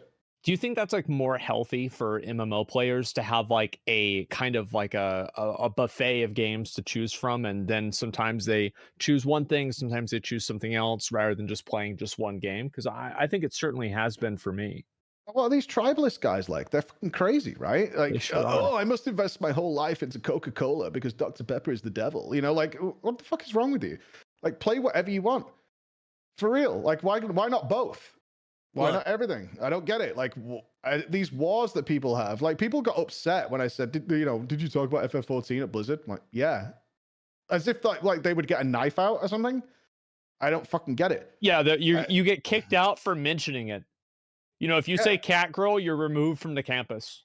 The response of Wowhead when they found out I was going to Blizzard was insane. We read all of them. Good. There are some real nutballs out there, huh? Yeah. Well, what was the response from the Final Fantasy community? Because like obviously like there's the WoW players who are like, oh, he left us. It's like unironically the Marilyn Monroe like toxic girlfriend quote from Facebook. If they're not okay with me at my worst, they don't deserve me at my best. Final Fantasy 14 community has won Community of the Year for a reason. They have won many awards. There is nobody in the Final Fantasy 14 community who is toxic at all. Unless you say something bad about FF14. Don't say it, please. No, but the FF14 guys didn't care. Why would they? It's not like I've gone away. I'm absolutely coming back. There's loads of cool shit in that game, and I'm going to try them. I'm just going to play whatever's fucking really fun at the time, which is the way it should be. Look, the 14 community, they are 100% cool until you play the game a different way than them. Then God forbid, then it's a problem. If you play the game stalling, Oh, hey, I was not ever fucking stalling, all right? I never tuned Yeah, in when it you just weren't took watching you- YouTube, ever. No, For you. well, I would- mean, you know, you do MSQ, which like, I mean, you have like 4 hours. So like, how many quests is that? Like maybe 2? Hey, oh, you're one to talk, Mr. Gold Saucer, fucking sitting there. Wow, dude, look at this fucking triple triad. Wow, dude, fucking racing your Okay. goddamn fucking chocobo. Shut the fuck up. Hey, you're all the problem. Everybody points and laughs at the triple legend, RichWCampbell. Yeah, maybe I fucking enjoyed the gameplay the way that I wanted to. Uh-huh. Get the fuck off Reddit. I'll fire you too. Everybody, you're all fucking my enemy. Yeah, so like basically whenever the new MSQ comes out, you can pretty much expect a month worth of Final Fantasy streams from Rich because that's how long it'll take him to do one patch. I'm really excited. I don't know if I'm doing it on stream or off stream, but I'm gonna do a full replay of the Yeah. I already started to. It's like I started to off stream with ARR, but the story's just so fucking good in that game. It's genuinely the best story that I've ever had. I actually think playing it off stream would probably be better for my my memory. Like I don't know about you guys, but a lot of the times on stream, I will just I kind of like black out. Like I don't remember all the stuff that happened as clearly as if I was just like playing the game and like slowly thinking about it. So I kind of want to play it off stream. I see that, by the way, Peckies. I'm waiting to I'm waiting. Oh my god. Okay. Yeah.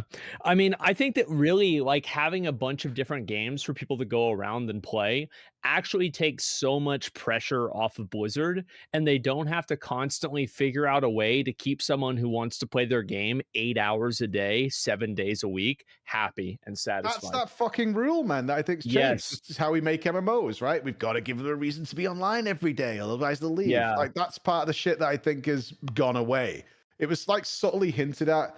Is like, yeah, you probably had this mindset of like, well, we have to find a way to get them on every day, otherwise things will go wrong. It's like, well, actually, if you just make things people want to do and don't force them to do it, we tend to do that shit way more. But if you ram it down our throats day after day, saying you've got to do all this stuff, you've got to collect your 20 souls from the maw, otherwise you're a loser.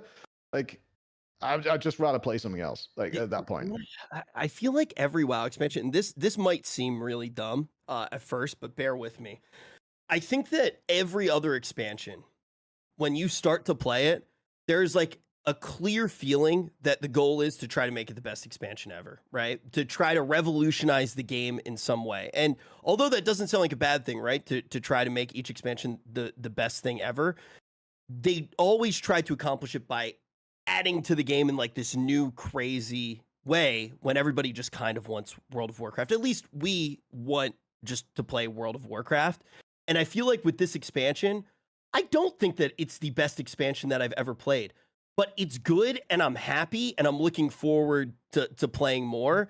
And even with the story, like they got to this point where it's like they had to keep being grander. They had to keep being bigger. And it's like, we're going to defeat death itself. Is Sylvanas nice or mean? And it was like, there were a million different, like, well, if this person does this, then that means this, which could mean this. And like, you were trying to figure like this giant grandiose story that I feel like they didn't really have the chops to pull off. And this one, it's much more simple. It's like, look, there's a dragon with tiny little arms and we're going to beat the fuck out of it. And then like, yeah, maybe there's something going on with the old gods. You know, maybe there's some other things going on, but it's a much more digestible story. And I really like the fact that they're not necessarily trying to overcompensate with the game. It just feels like, it's like, hey, this is WoW. Enjoy. I will say that as somebody who's gone through all of the quests and I've read all of the MSQ quests and some of the side quests, I think that the questing experience in Dragonflight is one of the best we've ever had. The that is the Chromie quest line. Haven't gotten there yet. I'm excited. Wait, oh really? Oh, okay. No. I mean, here's all I'll say about it. It is so World of Warcraft because it doesn't take itself too seriously, right? Yeah. It's still fantasy and it's still in the World of Warcraft world. It's not taking anything too far, but it's more lighthearted and it enjoys itself. And I was really happy to see World of Warcraft feeling like that again. Yeah. I've loved the story. I thought the story was way better They definitely got their act together. It was nice and simple, cool characters, people that are gonna come back. Everything about that was great. Like that video we made where we went to Blizzard, we had to tone that down because it was too positive. Like in the fucking, it was a joke. Like the stuff we were scripted and filming, we were like, we can't say this. It sounds too shilly. Like straight up. Like oh my god, yeah. We toned it down. Well, people even said that. I mean, I'm sure like you can go back if you watch like whenever I reacted to it, you can read the chat. Somebody's like shill, like, oh, I wonder how much Blizzard paid for this one, huh? Like, oh yeah, people are and I felt definitely crazy. Yeah. We were listening back to it and I'm like, everything sounds too good. Because they said all the right things and they were honest about stuff. Like very honest, where they fucked up, where they gone wrong, and the whole feeling because we were there for so long. Like the 3 days might not sound a lot, but that's a lot of hours. It's a long time. It's a lot of hours that you're with these guys, and spending all day with them. And it was all amazing. Just like I said, the best parts are the interviews were fantastic, but it was just bumping into people in the canteen, having a chat, the car park, things like that, where we were outside filming, and. Oh, hey, what's going on? Because I was like, everyone's really good, and they're all amazing at what they do. And in fact, the limitations usually are practical. I did hate that it turned out that like Legion kind of led to so many bad things being in the game, and I was like, it was so good. It's like, what do you mean? Like, eventually, it was good. Like Legion had its problems, but. There's a point in the Ian interview when it dawns on me, and nearly everybody I've watched react to that video, including you and Max, when the full scope of that design, everyone starts kind of skeptical, like, oh yeah, I kind of know this, yeah, of course it did. But then when it actually dawns, the full scope of the fucking nightmare that created, everyone has had the same realization I had in the interview when I was sat with Ian. I was like, oh my god, oh no. It all like sort of dawns on you. It's awful. It's that remember that little baby tree inside at the end of the Emerald Nightmare and the Emerald Dream, and it just gets bigger throughout the expansion. Yeah, it's exactly like that. And it's so weird because like Legion, I thought Legion I think people always talk about Legion and how good it was in the context of the last patch. The last patch was great, but man, Nighthold, Trial of Valor, farming 35 traits, not good. Yeah, so I could say my Shadowlands. I came back at the 0.3 patch, right? Yeah. I was gone for over a year. I hadn't logged into WoW at all. I came back at the end. I got Renown 80 in like 3 days for not even trying to get it. It gave me a thing that just gave me all my conduits. Easy. My soulbounds were insta done. I got a legendary in like 20 minutes, and then I got another legendary a couple of hours later, and my character was already like up to pretty much like a heroic raid level. It took like less than a week. I was like, if I would have played Shadowlands now, this expansion's not bad, It's really not bad. They just gave me everything, and off I went and had a blast. It was I think easy. Season 4. So, like, how much of Shadowlands in like Season 4 did you really play? Yes, I did not. I did Zareth Mortis 3 weeks ago for the first time. That was the first time I logged back in. I was gone for well over a year. Like, I had no reason to log in whatsoever. And I told him that. I said to Ian, it's like I haven't played in over a year. This is why, like, I just haven't done it. So he was like, okay, that's I understand. He's like, we started to change some of the things in that one, but wait, how long? It was gone. I'm trying to think how long it was. Asmon, you remember that one time? I guess it was right when it came out. That the last time I had played WoW before Dragonflight came out was when we did that Mythic together, where Tips tanked it. So I think I quit for 2 years.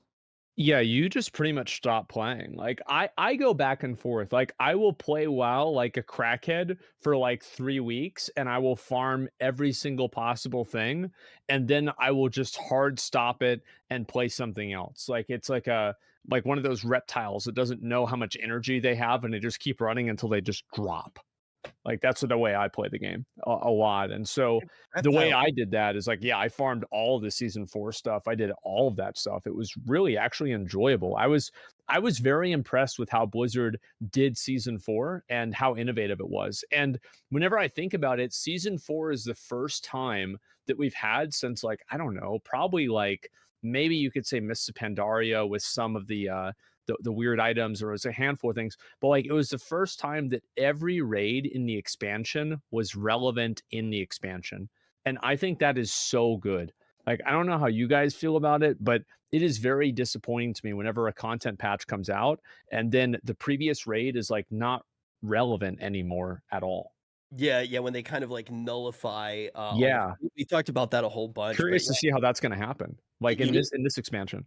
Yeah, I am as well. I'm just like, I was going into the time machine though, because I think with WoW, it was 2 years. For Preach, it was over a year, and that we had played the game. But for me, I remember the last time that I actually got to cast the race to world first was with Asmon, which was Castle Nathria, and Preach. I'm excited that we finally get to do it again this time around. Is it out with you? Yeah. They announced it. Yeah. Well, it is now. No, I didn't fuck up. Yeah. Oh, okay.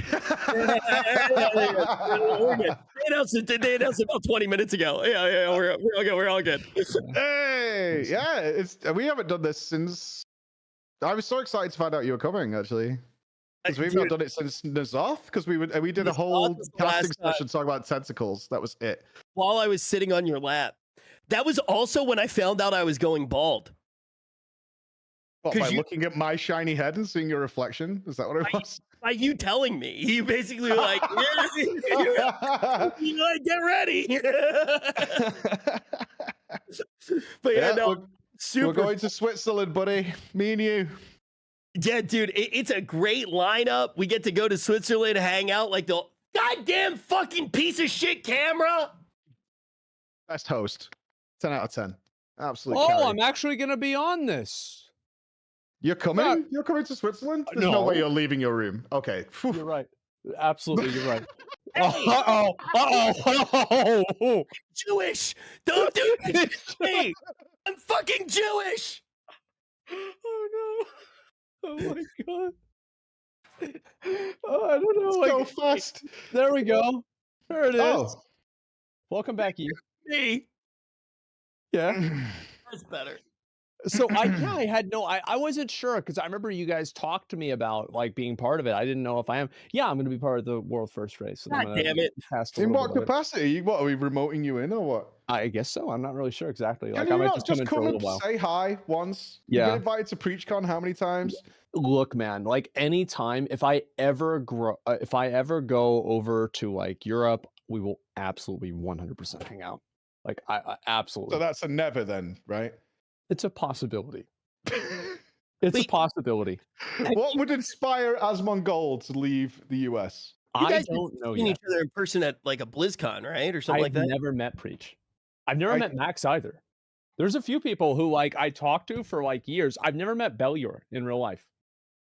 Yeah, you can skip that one. He's Irish.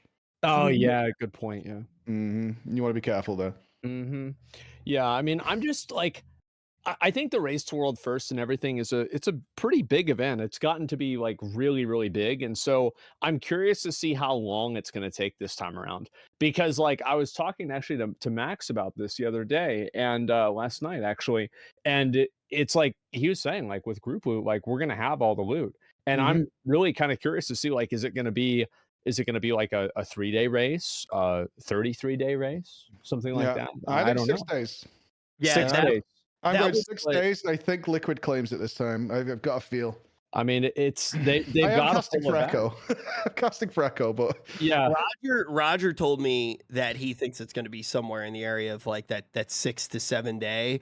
He said if it goes to he said he pretty much said if it goes to the reset, it's going to be just that. Like you know they get a little bit of extra loot and then they just blow it the fuck up.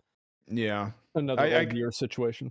It was cool because I hung out with Max for a full day, and he took me to the Liquid thing, but. After what happened in Sepulchre, I think those boys want blood. I think they absolutely want blood. Well, it's not just that. I mean, they lost in Sanctum too. So Sanctum was fine. It was like pretty close. You know, they were almost there. Sanctum was like a race, but obviously Sepulchre they was very definitive.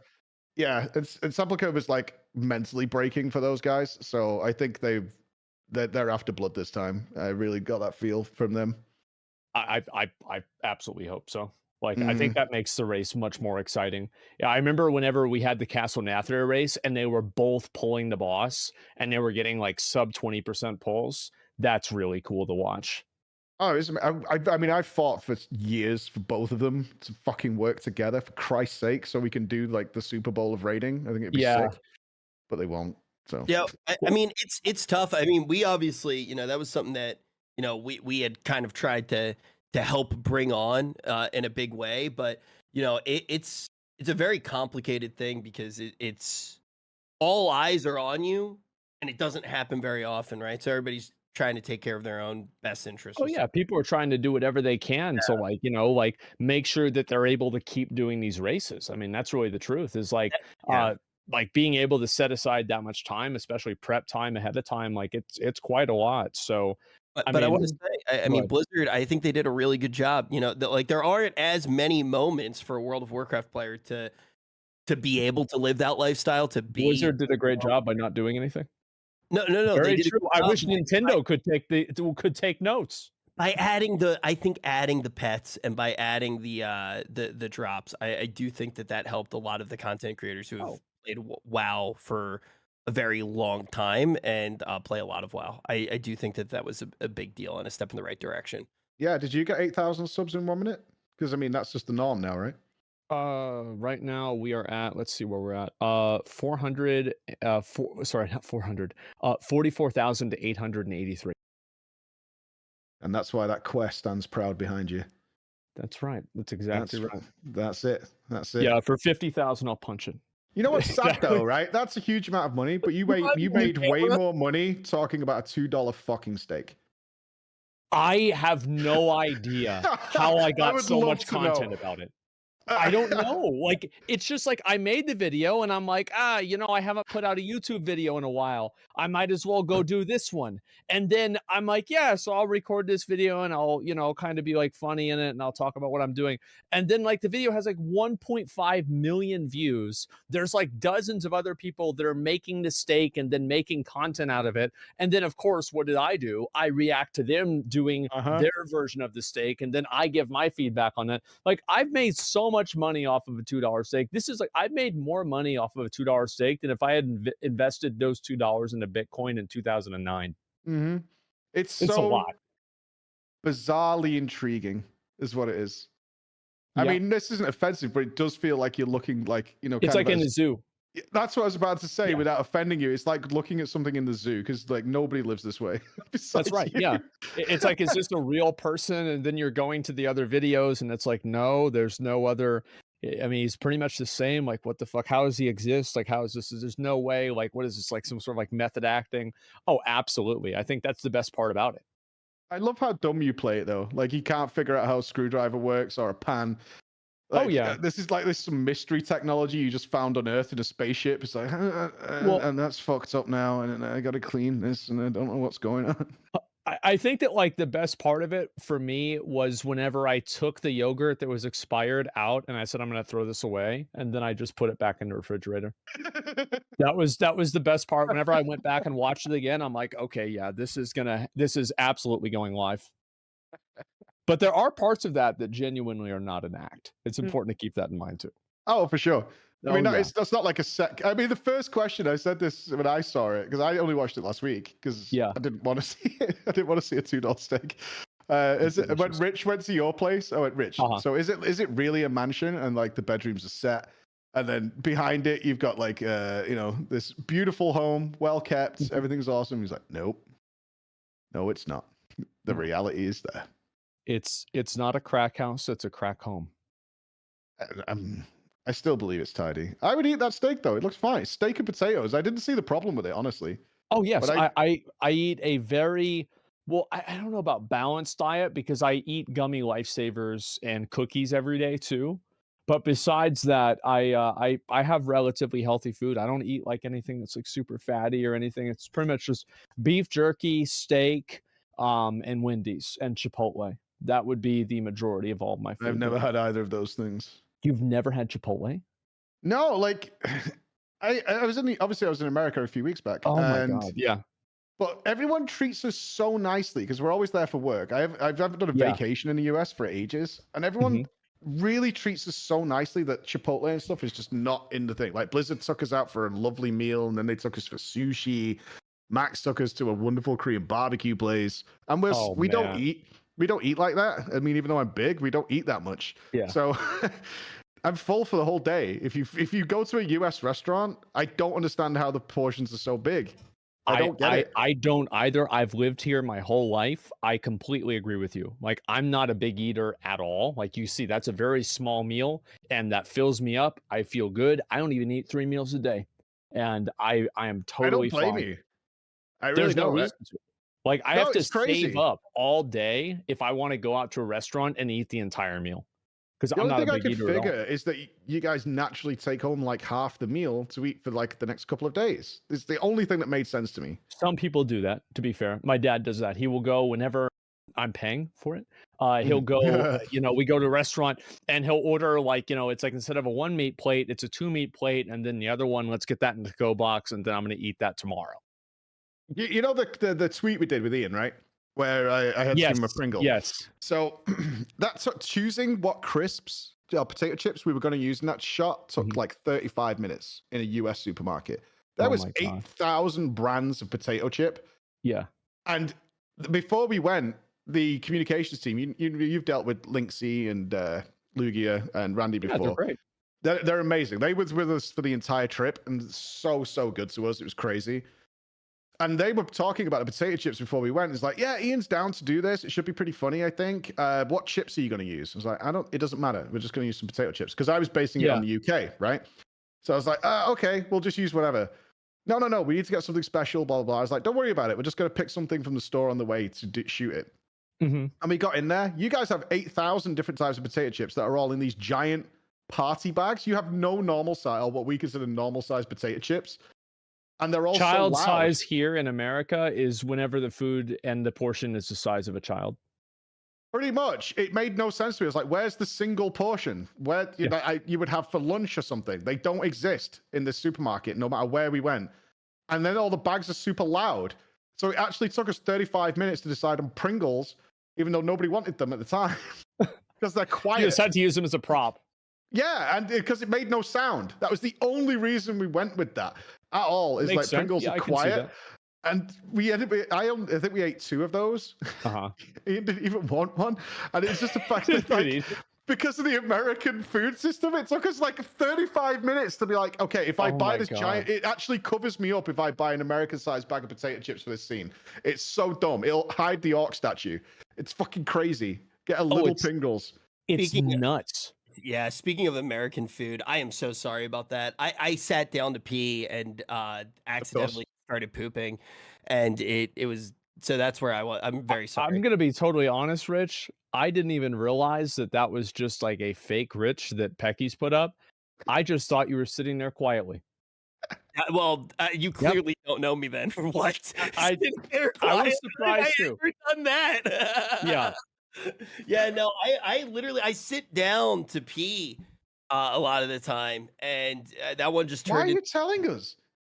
It's a problem. How do we get out of this? I just what people talk. You don't sit to pee ever? No. You don't ever do that? The God saw fit to bless me with a hose that I could point where I want it to go. I did that once whenever I had COVID. That was the only time.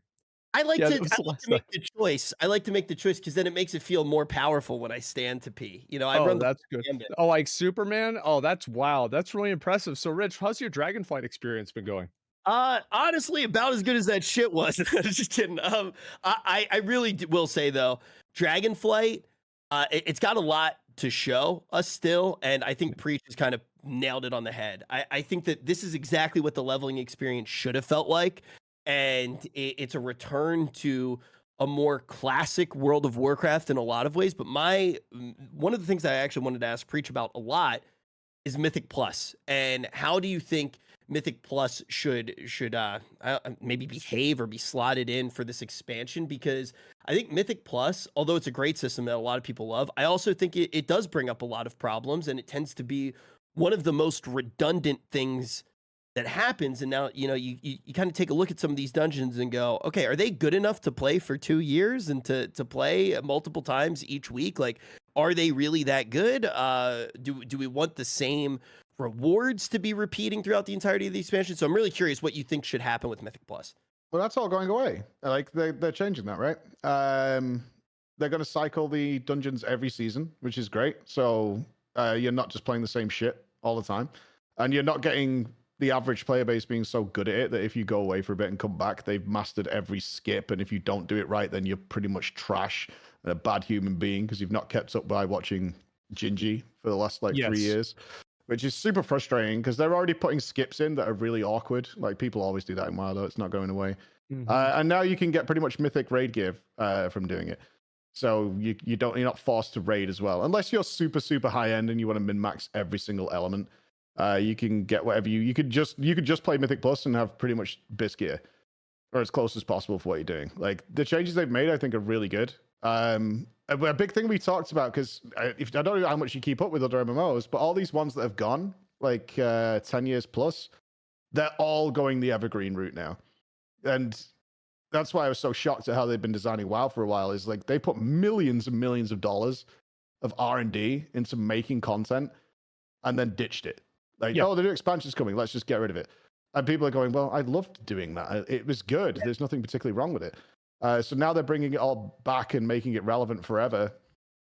Every change I've seen from Mythic Plus so far overall has been positive. I wish some of the affixes were fun still. You know, they're always negative.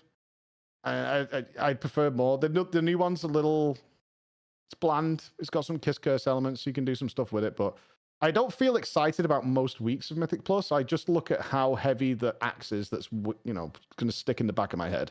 Yeah. So I wish they had some more fun ones. Like they've occasionally done some fun ones, but usually they're all negative. I don't see the problem with there being fun ones, because really, if this is an infinitely scaling system, who cares if somebody is on 34 instead of 32? Yeah, I really don't. It doesn't matter. Why they care. The difficulty will correct itself. So I think one of the reasons, and this is me playing devil's advocate, because I agree, and you guys know I've always said that I wanted to see more fun affixes. We've all talked about it quite a bit. I think one of the reasons that they are sensitive to it, now I could be completely wrong, and if anybody who I know from Blizzard wants to reach out and tell me if I'm wrong, this is just my suspicion. I think that if you lean into certain fun mechanics, what will end up happening a lot of the time is it will throw off balance, right? So like imagine if a certain class is really strong in like a certain type of AoE scenario. Like Warlocks were with like Season 4. Yeah. So I think that's one of the reasons that they've tried to avoid it, is so every class is going to feel relevant and be able to come. That's my suspicion, but I still do think that there are ways that they could work around that. I just wish I was excited for a week, not just because it's the least annoying, right? Yeah. That's how I feel. Like I'm so excited for next week because we can push keys because the fucking affixes are the least annoying they're going to be for a while. That's not a good feel. I want to be excited because next week we can do some really stupid shit. Like that's what I want to do. Is like, and I'm totally with Asmon. It's like, why does it matter if they're pushing the key harder? Oh, the number's higher. Like, so like, what does it matter? I think that there are some like serious WoW players that have like this idea that, 70% of the population does plus 15 keys. I would be amazed if 7% of the population did plus 15 keys. Oh, for sure. So it's if you increase that number a little bit by adding in something that makes Mythic Plus a bit harder, is that really a big deal? I don't think so. Yeah, no. It's not a big deal. Like, who cares? It's and like people are saying, have fun with the leaderboards. The top guys will just find a new top. That's it. Yeah, it's like, whether you change this and you buff it and you give people, like, for example, if you turned every affix into like a reverse affix and it does, like, instead of bolstering, like, when the mob dies, it does 20% damage to every other NPC, it will be the same teams at the top. It's just the number will be different. That's it. Yep, and they'll probably have more fun min-maxing it if you give some positive affixes. That would be cool. Oh, absolutely. Like, mirrored mobs would be interesting, where the affix reverse, so it bursts onto the other enemies if you kill it first, or it puts Grievous on. Just silly things that just make it a little bit more fun, a little bit more interesting. Like the best I could think of is the one where we got all the ads where the cannons were running around and stuff, and you could just do mad AoE every now and again. Yeah, that was great. But I mean, the best thing about it is you got to do crazy AoE. Like, okay. can we do something a little bit more fun than that? Siege of Borealis, right? Yeah, like the affix. I can't remember what the affix was called, but it used to everything you killed would come back to life, like every 25%. Reaping. Yeah, and then we had the one with the teleporters. That was cool. But the general day-to-day affixes, you're raging, spiteful, storming, whatever. Like storming is just like, oh, come on, man, it's just annoying. It's like haven't Melee had enough? Yeah, it's just annoying. It's just in the way. Yeah. I get the idea is to make it more difficult, but if we could offset that with something to be excited about, that would be great. Because the only bonus one here is thundering, and it's not that exciting, right? It's okay, but it's not super fun. That's all I'd like to see in Mythic Plus is a reason to be excited because it's less annoying. That's more on fun. I look a lot to ARPGs for stuff that I kind of find to be fun, right? Because like you look at PoE. What usually ends up being the leagues that people like? It's when you don't have to think about it too much and you get to do more of what you like doing with your spec, essentially. And that's why I think Reaping was so much fun, was you were kind of in this realm where you could sweat it out and you could think about how you were going to do it. But at the end of the day, you got to do more of what you liked to do and got rewarded for it. And I think like a lot of the ARPG, like super crazy systems were like, I'm like, wait, Chris, I don't feel like playing 8 rounds of a board game to potentially get 1 drop. And then like I have to play a card game and then like do like this, and this, and then fills up my inventory, right? Like I like getting a boss at the end with Metamorphosis, I think that like, yes, the PoE leagues, the more you have to think about them, the less people like them. Yeah. I actually really liked, I obviously talk about this game a whole bunch, but I liked Torchlight's first league. They kind of combined a few of the things together. And it was like at the very end, based off of what you did, it was almost like Metamorphosis. You were hitting certain mobs, and then you summoned waves of mobs at the very end. And basically, you got a second map at the end of your map.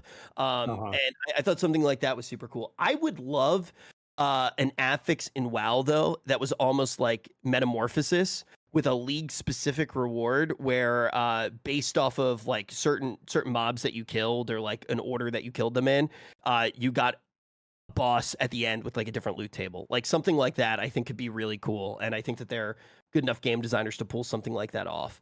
I'd like randomize a week as well. Like you pull a lottery machine, it randomizes your key, maybe pulls from different expansions and stuff, because they have those dungeons made now. Like just randomize a week where you can still use the old affixes on occasion. So maybe you do get a Reaping one. Like it still exists in the game, right? It's the technology's there. So can we do a randomizer week? Or if you don't like your keys that your group has, something like that, where you might end up doing Siege of Borealis with Reaping, but at the current level. Just stuff like, why is it abandoned? Do you remember talking about this evergreen content, right? All these affixes, and some of them are really fun. Why are we abandoning that stuff? That's the way I feel about Torghast. I feel like they've spent the entire expansion making it better. And like, that's it. It's gone. It's done. And like, we have like kind of a version of that with like that Cobalt faction.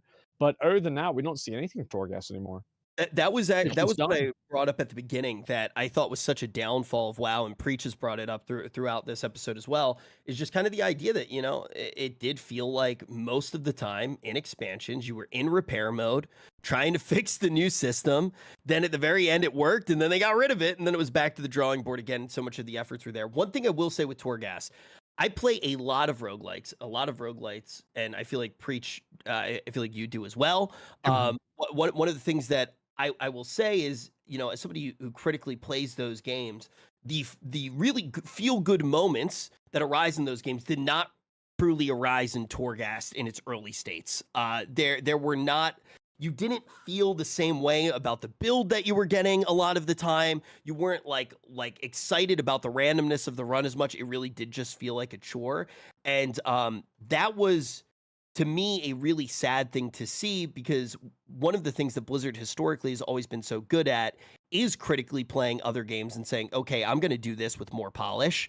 And when jumping into Dragonflight and seeing them essentially use the Guild Wars 2 mount, but do it in a way that, look, I got sponsored by Guild Wars 2. I played the shit out of the mount system for 2 hours. And I actually played Guild Wars 2 before I even started streaming as a PvPer. But to see what they did with the mount system was really cool. And you know what? Blizzard figured that out, and they implemented it really well. And it feels like Blizzard again, actually being able to critically play and implement these systems. Stealing other people's ideas and doing them better. The Blizzard special. Yep. And it I worked haven't played great. Guild Wars 2. I can't wait. I'm doing it this month. Well, next month probably. I think you'll really like it, actually. I think There's so many copies. They're so hyped for us to try it out. I'm hoping it's good. I genuinely think that that is a game that you would like. It is they did a lot of things to bring back better storytelling and to actually have you go through the game in a way with a really strong storytelling. And their mount system is still probably the best mount system in an MMO, because essentially what goes on in Guild Wars 2, the dragon riding that we have is, I think it's analogous to the Griffin, I want to say, in their game or something like that. But they have multiple mounts that all have individual skill trees that are all valuable in different areas. They have one that's able to blink, which allows you to solve puzzles out in the world. They have a giant war turtle that is essentially like kind of your PvP siege mount. They have the dung beetle, which is like it's like a roly-poly that if you are nailing it while you're on the ground, it just keeps getting faster and faster. So there are big community races that actually happen with that mount as well. So I think a lot of that stuff is really cool that they've done and allows you to explore the world in a really interesting way. Yeah, it's Griffin mixed with the Sky Scale is what people are saying. Yeah. So they've done a really good job, Blizzard, of boiling that down to something that'll fit in WoW, but Guild Wars 2 still has a whole world to explore with their mount system. Yeah, I'm looking forward to it. And it's what about you though, Zach? Like, how have you enjoyed it? Because you've not been away, but you're obviously a collectible kind of guy. And my guy told me today there's a super amount of collectibles in this one. Thank God. It's less work. Yeah, it's less work. Yeah, thank God I don't have to do a million of them. No, that's what I do in any game. I'll try to 100% the game. And yeah, I really have enjoyed playing and doing the dragon riding. It's been nice. Like, I'm kind of waiting to figure out like what else I'm really going to be able to do, because like I'm in like this weird spot where, like, you know, I spent 5 hours today watching a Kanye West interview, or excuse me, I've not finished it yet. West. I still have not finished it. Yes. So like that's what's really been going on with me a lot. And so I haven't had the opportunity to like really sit down and like play and finish the campaign. And I want to get that done so I can start getting on the daily grind of like the Dragonflight content. But like, yeah, my gear is pretty good. I should be fine to do the raid whenever it comes out. I'm finally tanking instead of DPSing. And so now people can't make fun of my DPS anymore. That's really the only reason I'm tanking. And yeah, I'm excited. Like, I've had fun playing the expansion. I think I have fun playing the beginning of every expansion, and this one has been no different. I think Dragonflight's been fun, and dragon riding has been fun.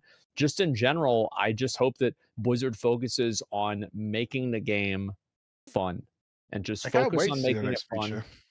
Say what? I really can't wait to see their next feature. Like, that's what I'm really curious about. Dragonflight is going to be defined by what those other patches are going to be. Like, what are they going to put in 10.1, 10.3? What's 10.3.5 going to look like? And it's like, how is that going to evolve? That is the biggest question in my mind. Well, let's talk about some of, in the past, there was a lot of borrowed power with whether it was legendaries or whether it was corrupting your gear. There are a whole bunch of different features that they've added. Are there any features like that you would like to see return? Obviously, we talked quite a bit about borrowed power, but do you think that there's room for things like that in this expansion? Absolutely. Yeah, not to the extent that it's a never-ending process. That's what they need to avoid. Yeah, it shouldn't be the case of like, hey, we're introducing this new thing, and pretty much you're going to be dealing this until the next patch launches, or until the end of the game. And you're going to have to keep going with it. People who are spamming no, I really mean this from the bottom of my heart. You may still end up on the same answer, but I want you to actually think about those systems and think of, was the end result what felt bad, or was it the way that you obtained them? Because, when you think about corruptions as an example, there were like terrible things going on with corruptions, like based off of how the vendor rotated, which was palpably designed to make you come back like 3 weeks later, right? To extend like player time. The other thing was just based off of the fact that it was heavy-handedly forcing you to do certain systems to make sure that you had to play solo and not just in raid or with other people. And look, if you do think that it is both, that's totally fine. But definitely think about it and try to think critically on it, because saying that things that are in WoW are terrible if you're kind of attributing it to the wrong thing. You're kind of almost hurting yourself and making a worse game for yourself. Because I do think some of the reward loops that existed in the game were good, but the systems that made you obtain them were bad. And if you ultimately think like, oh, I hated the way that it was obtained and I hated the reward, that's totally fine. To be vocal and say what you think, but try to think really hard on it. Yeah, definitely think before you speak. There's plenty of it's easy to say that borrowed power is bad and like it's a horrible thing, but trinkets and tier sets are borrowed power, right? I mean, like, well, I think it just depends on the degree, how it's acquired, and how transformative it is. I don't want to go back to what we had in BFA though. Like, I'm gonna be honest, like that was insane. I like how was the worst. I like how production was looking up gameplay footage of Asmon, and it just instantly went into a React, and production. Yeah, I couldn't find any. Yeah, I mean, but it's like Rich is saying, when you got your essences, the proper ones, like shot the laser beam out and did all that, that was cool. I like but like grinding out like 100,000 honor, not so much fun. Like, you know, like unless you love PvP and you do that naturally, then the vice versa happened. You probably had to do a load of raiding or something and you weren't interested, depending on how you played. That sucks. Grinding out like benthic pearls sucked. Grinding out Azerite power just to make my armor work sucked. It's just not fun. The end result, fine. Tier sets, like you said, the Curation Catalyst is now going to be an evergreen thing. That's going to be around probably for the next 5-6 years. The next 3 or 4 expansions, we're probably going to have the Creation Catalyst. It's decent. Catches you up. You can turn what you want into your tier sets. You're not like screwed. That's fine. And I do want stupid, silly shit in the game. Obviously, like corruption is dumb. I mean, when you've got Rich crawling across the floor in Germany to ask me if you should buy more WoW tokens because there's a really cool belt on the auction house, then yeah, the result is pretty good. I forgot it bought that until now. That's when you know it's a good investment. You know, you literally crawled on the floor while I was casting to whisper in my ear. So, do you guys remember whenever Twilight Devastation got nerfed? And like, so basically, I spent all my gold on a shield that had Twilight Devastation 3 on it, and 10 minutes later, the announcement came out. Literally 10 minutes later. Yeah, you shouldn't be. That was a bad time. So funny and memorable. Like, one of my favorite ones is in PoE when they the whole economy tanked, based around, oh god, what league was it? It was Delirium, right? Was that what the league was called? I didn't do that one. Oh my god, it was insane. Basically, there was an item that allowed you. I think it was the first league that they introduced the cluster jewels, and that'd be Delirium. Yeah, so it basically there was an item that was it was a cluster, a large cluster that gave you the ability to put a bunch of mediums into it, and it allowed you to do these crazy things like aura stack and things like that. And they said that they were going to nerf it, and these things went from like being worth more than a mirror to being worth 69 regrets. Like people were actually just putting them up for 69 regrets. And you could grab voices, and you could actually end up grabbing them really cheap. I freaked out. I was crying, but I ended up grabbing a bunch and actually making quite a bit of currency later because they were still very good. That was not necessarily what happened in WoW, but those big memories, they're always funny to look back on, for sure. But I think that ultimately you should feel like in a MMO or in any game like it where you are trying to work for power. At some point during the expansion or the league, you should feel like you're getting away with something. Like you should feel like, oh my god, every day that you wake up and there's not a hot fix that's on wowhead.com that's nerfing you into the ground is a good day. Yep. I was just thinking, wouldn't corruption be like a cool Mythic Plus affix? If you could have a guy at the beginning, it would give you a corruption for that run. That reminds me of like kind of like Destiny 2, or not Destiny 2, the original Destiny. I don't know how Destiny 2 does it. I haven't had a chance to play because I have a girlfriend now. But Destiny, the original one, they did a really good job of like, oh, we're gonna empower this. We're gonna empower this play style. And I always thought that was a really fun thing to do. Yeah, I think so too. Like I hope that they do give people like really cool transformative ways to play the game. Because that's what's really the most enjoyable. Yeah, like figuring out that new cool crazy thing that you can do. And it's like I remember they talked about like in the pre-patch of Legion or like going into BFA, they were thinking about just letting people equip all the legendaries at the same time. Yeah. Just like, all right, yeah, sounds good.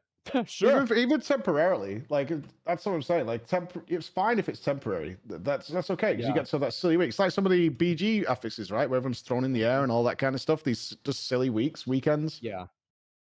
Awesome. Like more of that would be great, and that's the kind of stuff I'm hoping they do going forward. Because after talking to the guys who come up with these ideas, they're not short on mega ideas. It was so clear. It's like they have this fucking huge array of things they'd like to be doing that's probably got enough content for WoW for the next like 12 years. It's just not practical to do all of it in one go. You know, some of these things take fucking years to do. So I want to see them do more silly shit like that and have fun with it, even for just weekends to try it out. That would be awesome. Who is David? Yeah, who's Harbour. David? He's an actor in Stranger Things. Which one?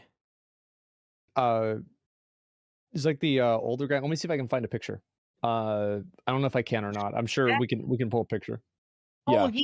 he's in he's gonna be in that. It's what's that new Christmas movie he's gonna be in? I thought it was look. I'm Jewish, but I think that's a great title for a Christmas movie. What's it called? Oh God, Annie, why? Violent Night. Isn't he gonna be in a movie called Violent Night? Think about it. It's like Silent Night, but it's like Violent Night. Okay, I get it. Yeah. As a Jewish individual, I really enjoyed that pun. You like that, huh? That feel good? Yeah. How's it going? Based off recent events, I think that you deserve at least 1 or 2 W's, you know, so it's okay. Win, you know, I think everybody should celebrate Hanukkah this year. 9 presents sounds good to me. Yeah. Yeah, well, look, I mean, Preach, obviously, we really appreciate you coming on, and we can do some questions you guys want. We'll go through maybe 2 or 3 questions from the audience and go through all of that. But yeah, I mean, thank you so much for coming on, and also thanks a lot for making that video about Blizzard. I think that is just, it's so good to see that. It's so positive, and it was so well done. So thank you. I'm so glad it went that way. It could have been a very different video. That come back like, yeah, they didn't talk to us. They were very closed off. They told us to get out, you know, at like 5 p.m. That very much could have.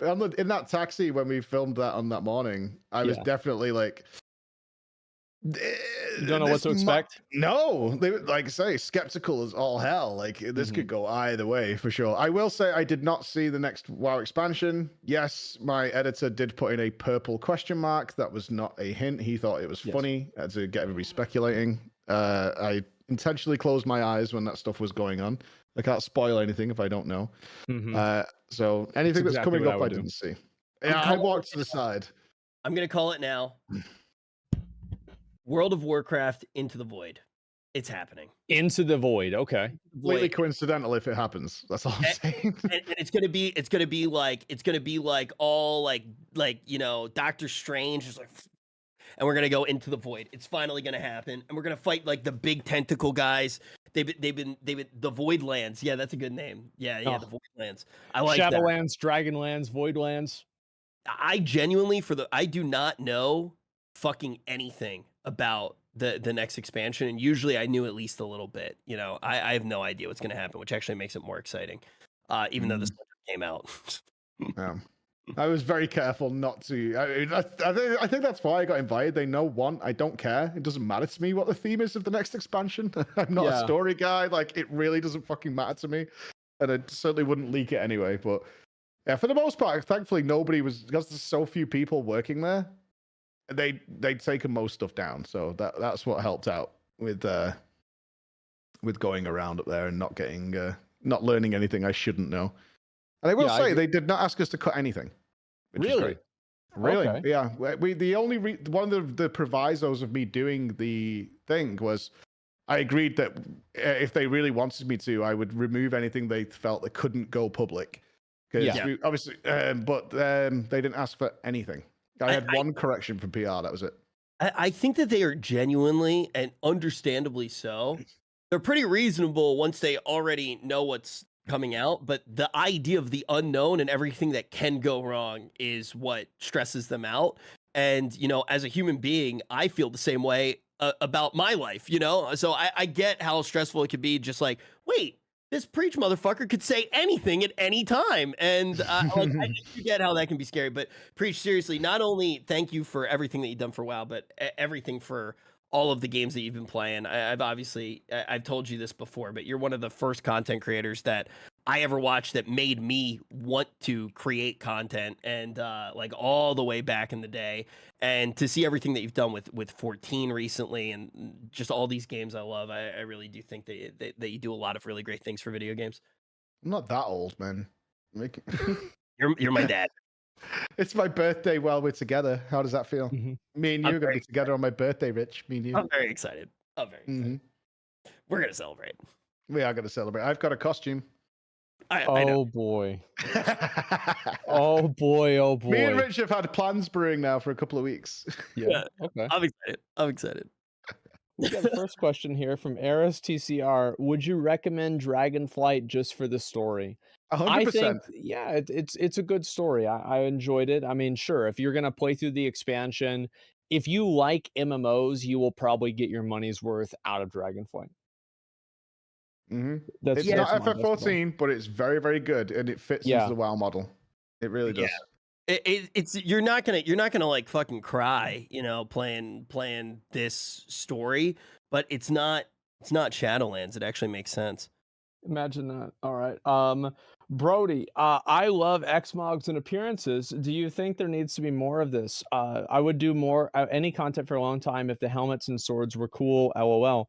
Yeah, it's like the Mage Tower. I think it's, again, if you put the rewards out there, people will go for them. I think you get a few of the transmogs just from doing dragon riding, and I think that's awesome. Like I think adding cosmetic rewards for like hard content is one of the best things to do, because most people that care about hard content care about cosmetic rewards.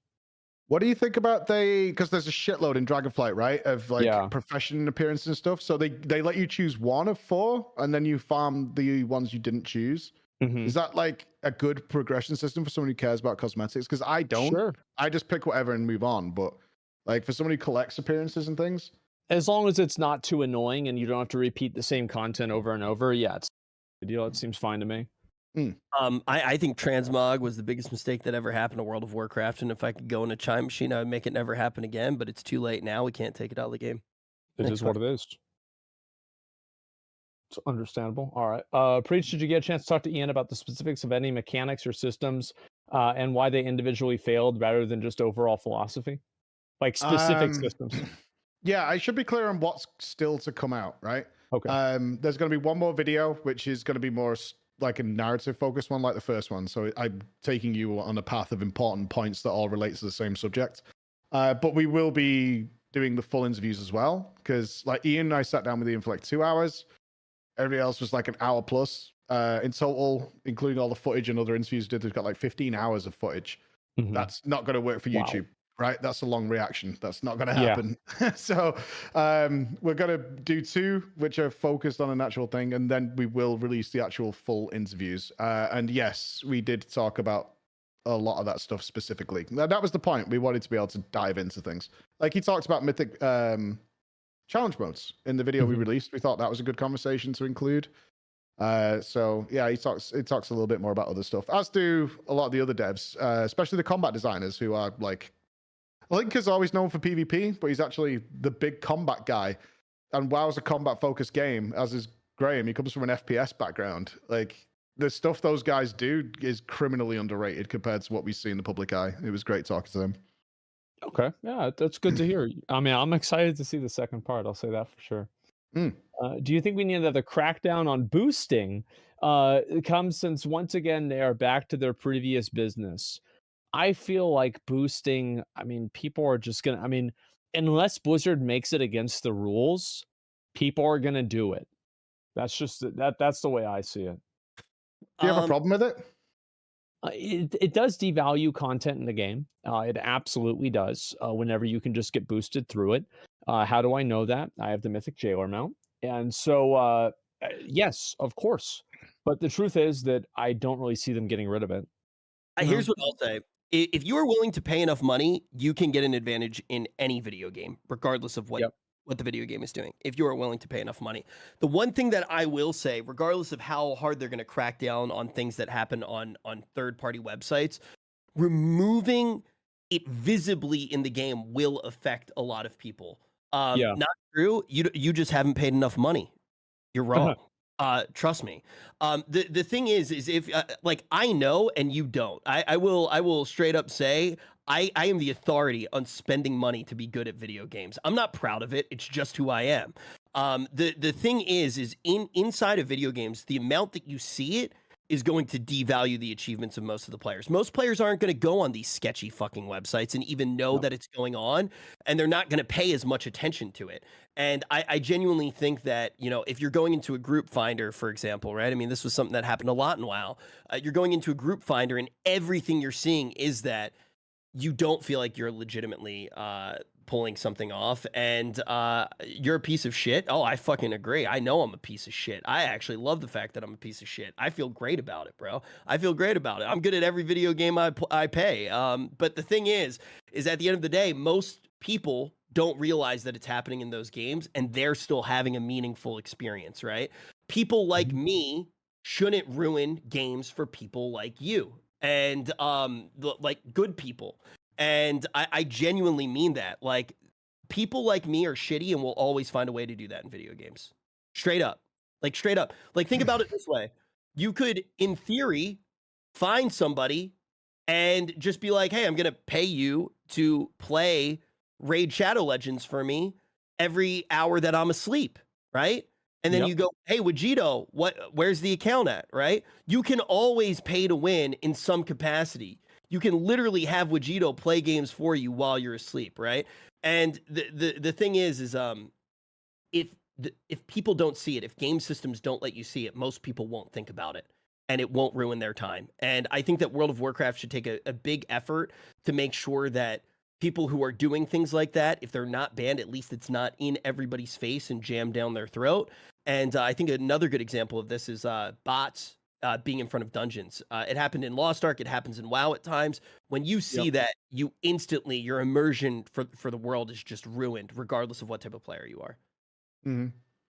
I'm also in the corner of, I actually don't mind boosting for like the mythic mounts and stuff. I think if you're a mount collector and you absolutely have no intention of ever putting in the time to learn and prog through mythic raiding, which is an enormous slog for most guilds in the world, I actually have no issue with you paying because you just want to collect the mount. I have no problem with it at all.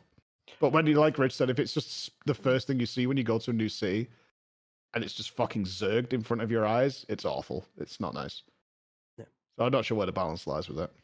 Look, you can hate me, but I won't stop existing.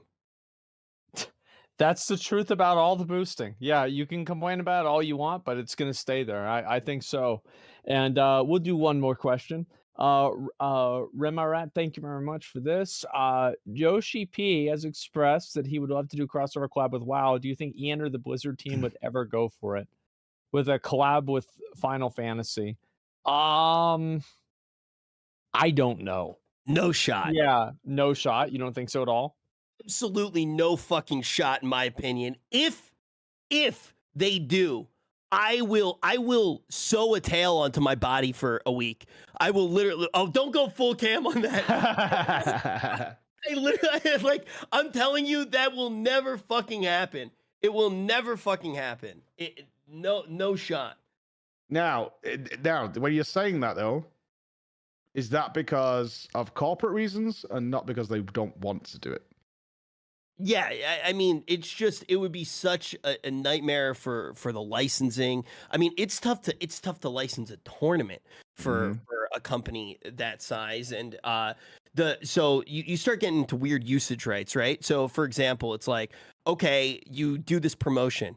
Well, now you can't have the right to call back to it in perpetuity, for example, right? Because that would be promotional material in perpetuity. Nobody's going to give the rights to that fucking ever. You run into how usage of, are you using this event to promote something else in your game? There are just too many issues that would pop up that it'll never happen, even though it would be a really cool thing. So it's not an ego thing. It's just a lot of boring legal reasons. Yes. I think the same. Yeah, the only people who have managed to do it in a really compelling way is games like Fortnite. And one of the reasons that they're able to do it is because it's a more boilerplate agreement that people are kind of used to because of the way that the money's traded. Also temporary with Fortnite, right? It's usually like a marketing campaign essentially, and they're not competing products. Yeah. Yeah. Yeah. Like Smite. they did the Thanos thing, but it's temporary, Yeah. and then it goes away. Yeah.